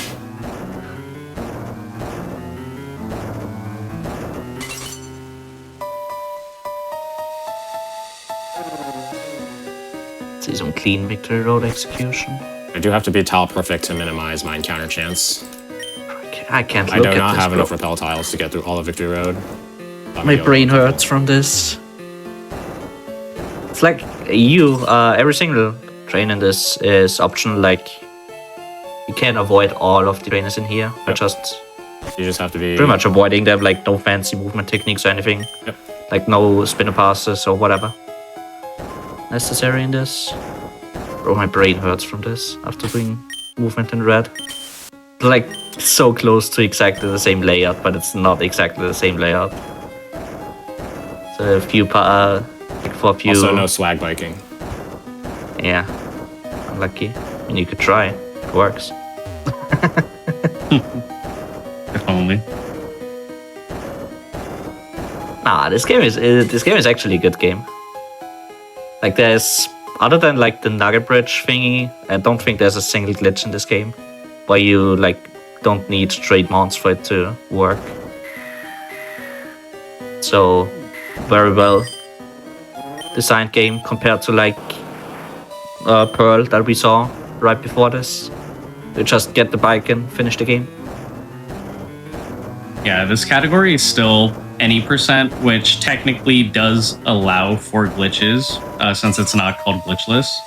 But for FireRed Leaf Green, there's basically no glitches at all. The only glitch that most people know exists, very nice, is that Nugget Bridge glitch, which is every time you, or when you clear Nugget Bridge and you talk to the rocket, he'll start off his text by giving you a nugget, and then he'll like try to recruit you to Team Rocket and then fight you.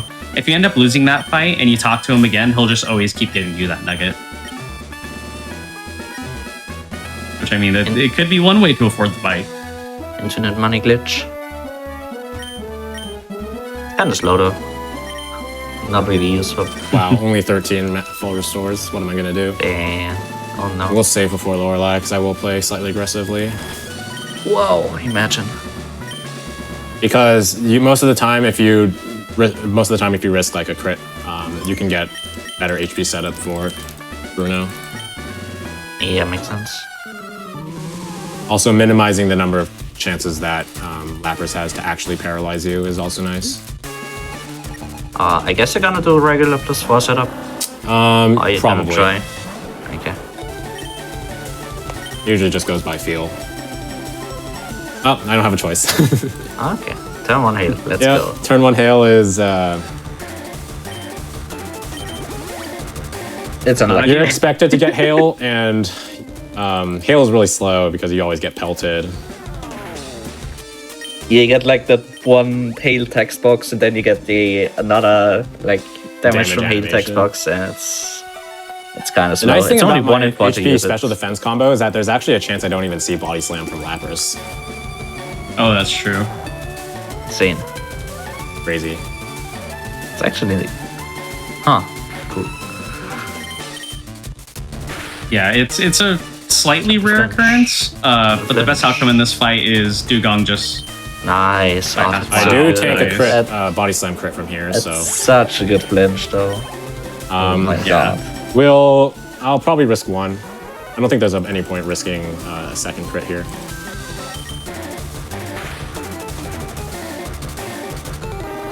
Also no protect. Okay, nice. That's Yeah. decent for now. Yeah, Cloyster loves to protect here. Yep.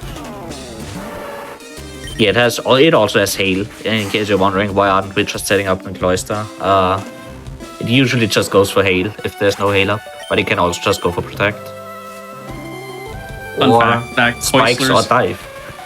Yeah, its only damaging move is dive, which is an inaccessible move in FireRed Leaf Green, even in post game. There's nowhere to get it. Lorelei's cheating.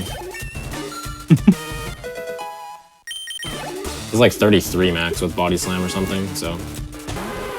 Should probably traded it from Emerald or whatever. That Okay. means she did the post game quest. Thinking emoji. Okay. Okay. 30%. Oh, surf. That's what we love to see. Nice. Wow, nice. Please don't be heal range. Oh, that's plenty of HP. No dude. way. That's not even close to heal range.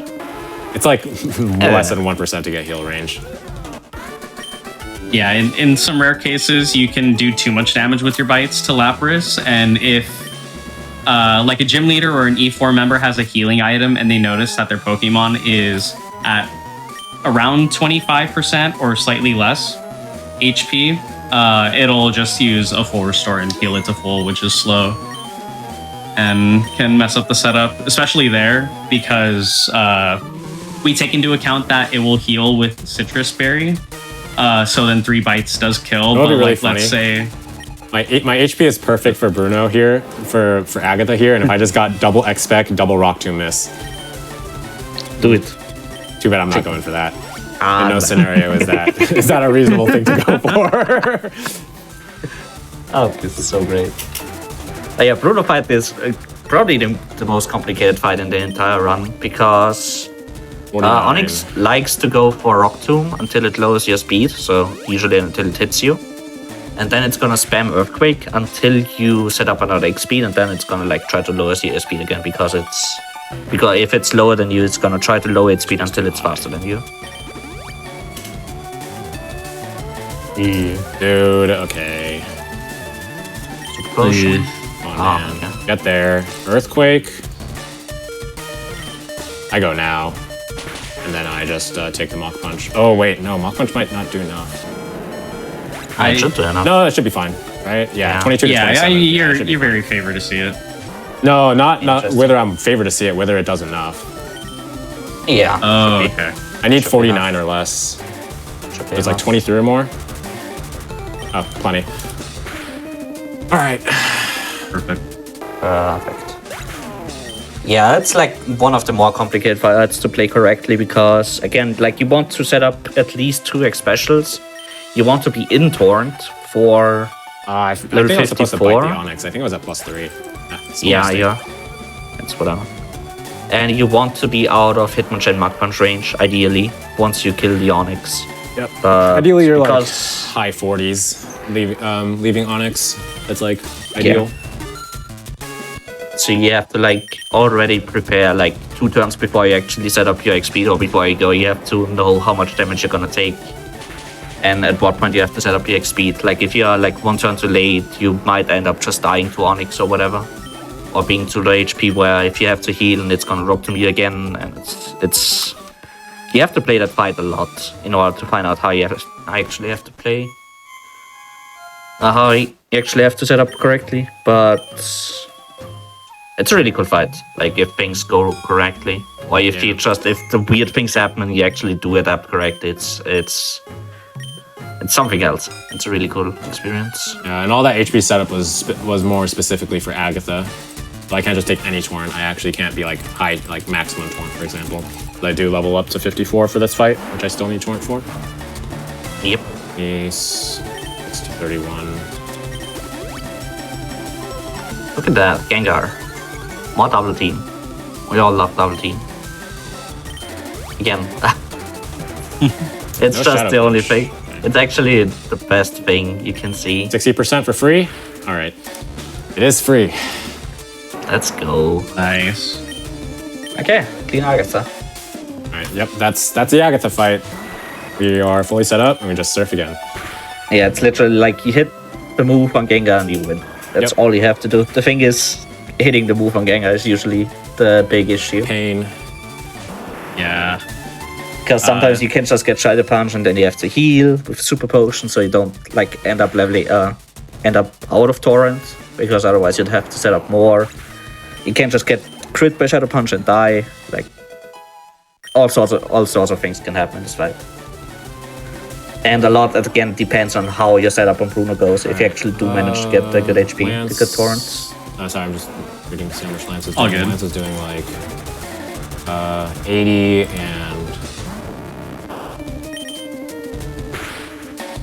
What's these? From Aerodactyl. We mentioned Toxic earlier, which is a move that Gengar has, which is incredibly bad to get poison on this fight, especially Toxic, because it does increasing amounts of poison damage. I saved 17 so seconds on my PB. Fun fact. Nice.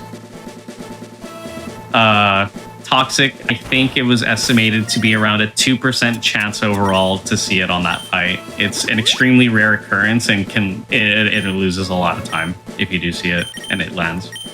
You usually just have to antidote, unless their poison tick actually puts you into Shadow Punch kill range, because in that case you just have to full restore and then have to do a lot more X-Item setups, which means a lot more double teams from Can I Gengar. go for a Bite Bite Blizzard? I think I do.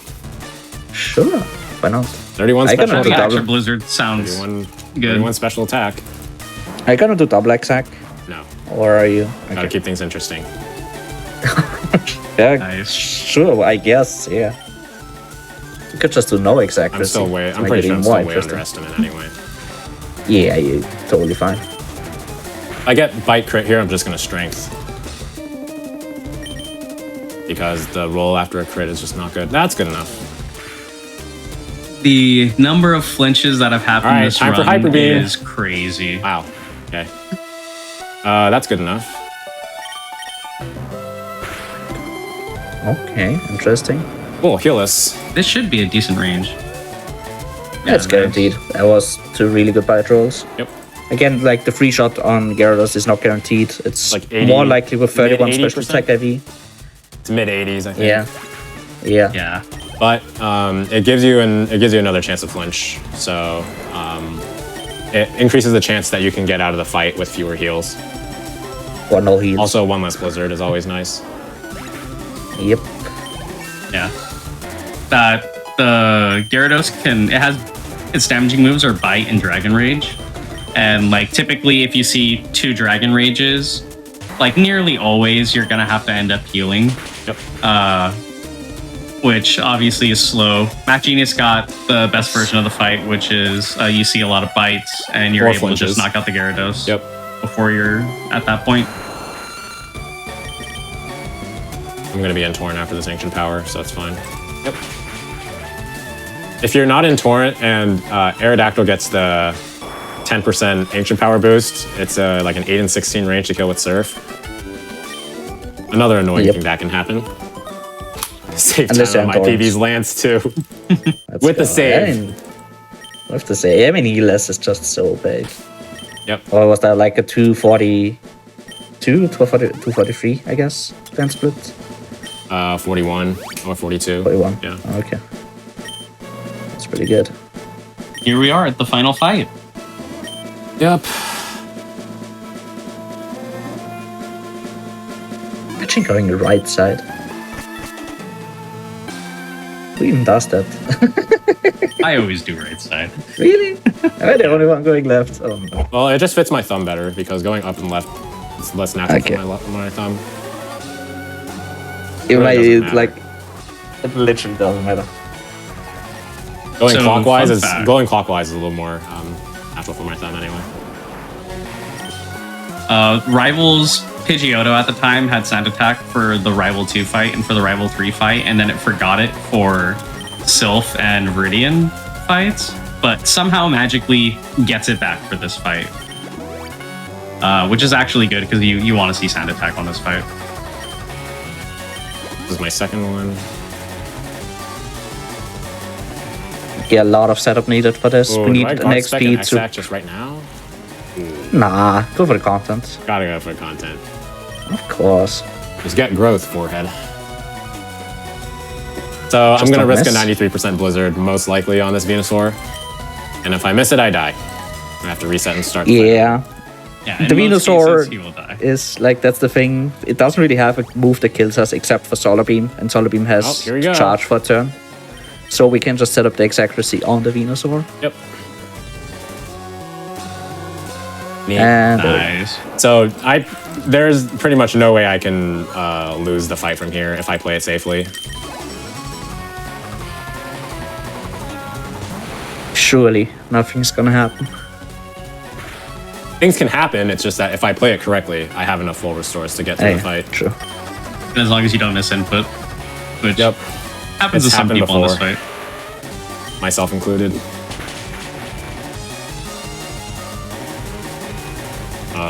Thrash like 46, and E-speed like 44, 45. I will Blizzard. Actually, no. I have to worry about E-speed crit. And gotten I get so the many bite crit. I get the flinches, why bite not crit get another? instead. I get the flinch anyway. It's fine. It's not a big deal. It's just slow. Annoying, yeah. Should have Blizzard at first. Unlucky. That's fine. Just hit, and it's actually a W. Nope, that's GG's. But that I should, cannot lose that from should here. that should actually be a flamethrower with 0 special defense. Clueless. Oh yeah, this Arcanine loves to E-speed, but at some defenses it sees Flamethrower as its most powerful move. Yep, no E-speed. Nice. All right, that Here should we be go. like mid 209. That's pretty good. Pretty good. 3 deaths.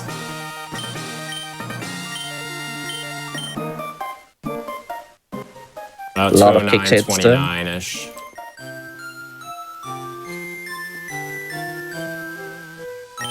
Wait, was it 3 deaths?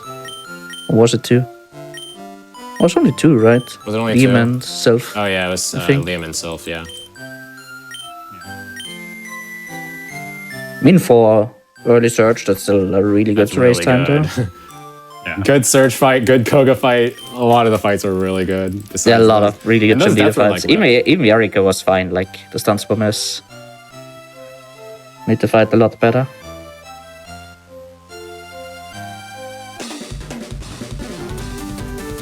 Oh yeah, one thing that we didn't time really is mention called- yet sorry, is... real quick, just time is called when the screen fades out to black. Go ahead. sorry, I was gonna say, like, why we actually did deposit out both of our HM friends, because 3, first of all, we get 1, the... time. Nice, GG. We get the faster Hall of Fame GG. cutscene. And also for a few other reasons, like for a few of the E4 fights, we want to not have Adamons in our party.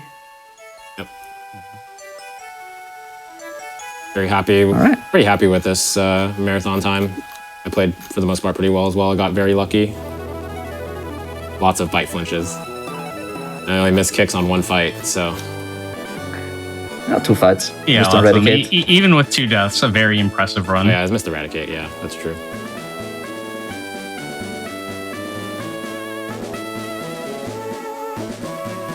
Yeah, pretty good. Yep, that's FireRed Great, D3 90%. Yeah, it's a pretty good run, except for Mega Kick and Blizzard.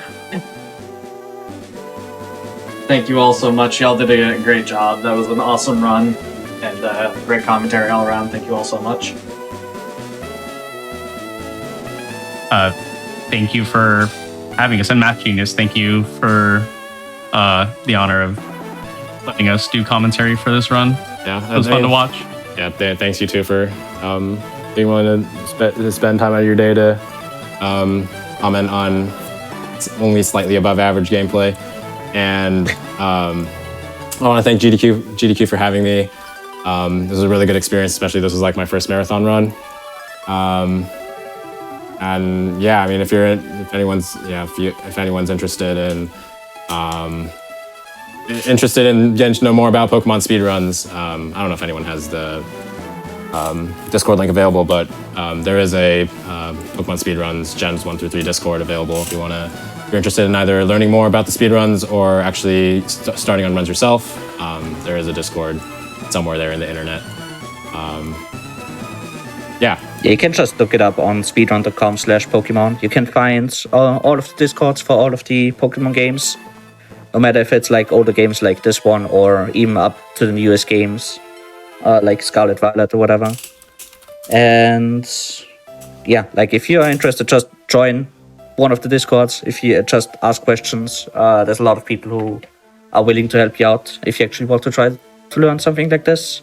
It's a great experience learning a speedrun like Pokemon. There's so many things that just go into this, and I know I'm really enjoying it. Since like the last 2.5 years that I've been speedrunning Pokemon now. It's a lot of fun. So the links are in chat if you want for the Discord and for the speedrun leaderboard, so you can join there and take a look at the speedruns and hopefully learn some runs. With all that said, I do want to thank you all again so much for being on. It was a great run, especially for your first marathon run. You did a very great job, so good job there. And thank you both to the commentators. Y'all did an awesome job. That is the end of our show for the day. Just a few quick announcements before we close out. Juneteenth, our annual event celebrating Black Independence, is coming up June 17th and 18th at 1 p.m. Eastern. You can join us as we highlight the amazing talents of the Black speedrunning community. As well, your subs, Prime Gaming subs, gift subs, and Bitch Cheered on the GDQ Twitch channel do help support the games in a quick hotfix. So if you like any of our daily content, if you like going places, any of our other weekly shows, or any of our specials, it really does help us put on this kind of content. So consider subscribing if you enjoy it. With all that said, we are going to take a quick break while we look for a raid target, if you don't mind just sticking around so we can go cheer on somebody else who's doing some speedruns. Have a great day, everybody. Thanks for dropping by.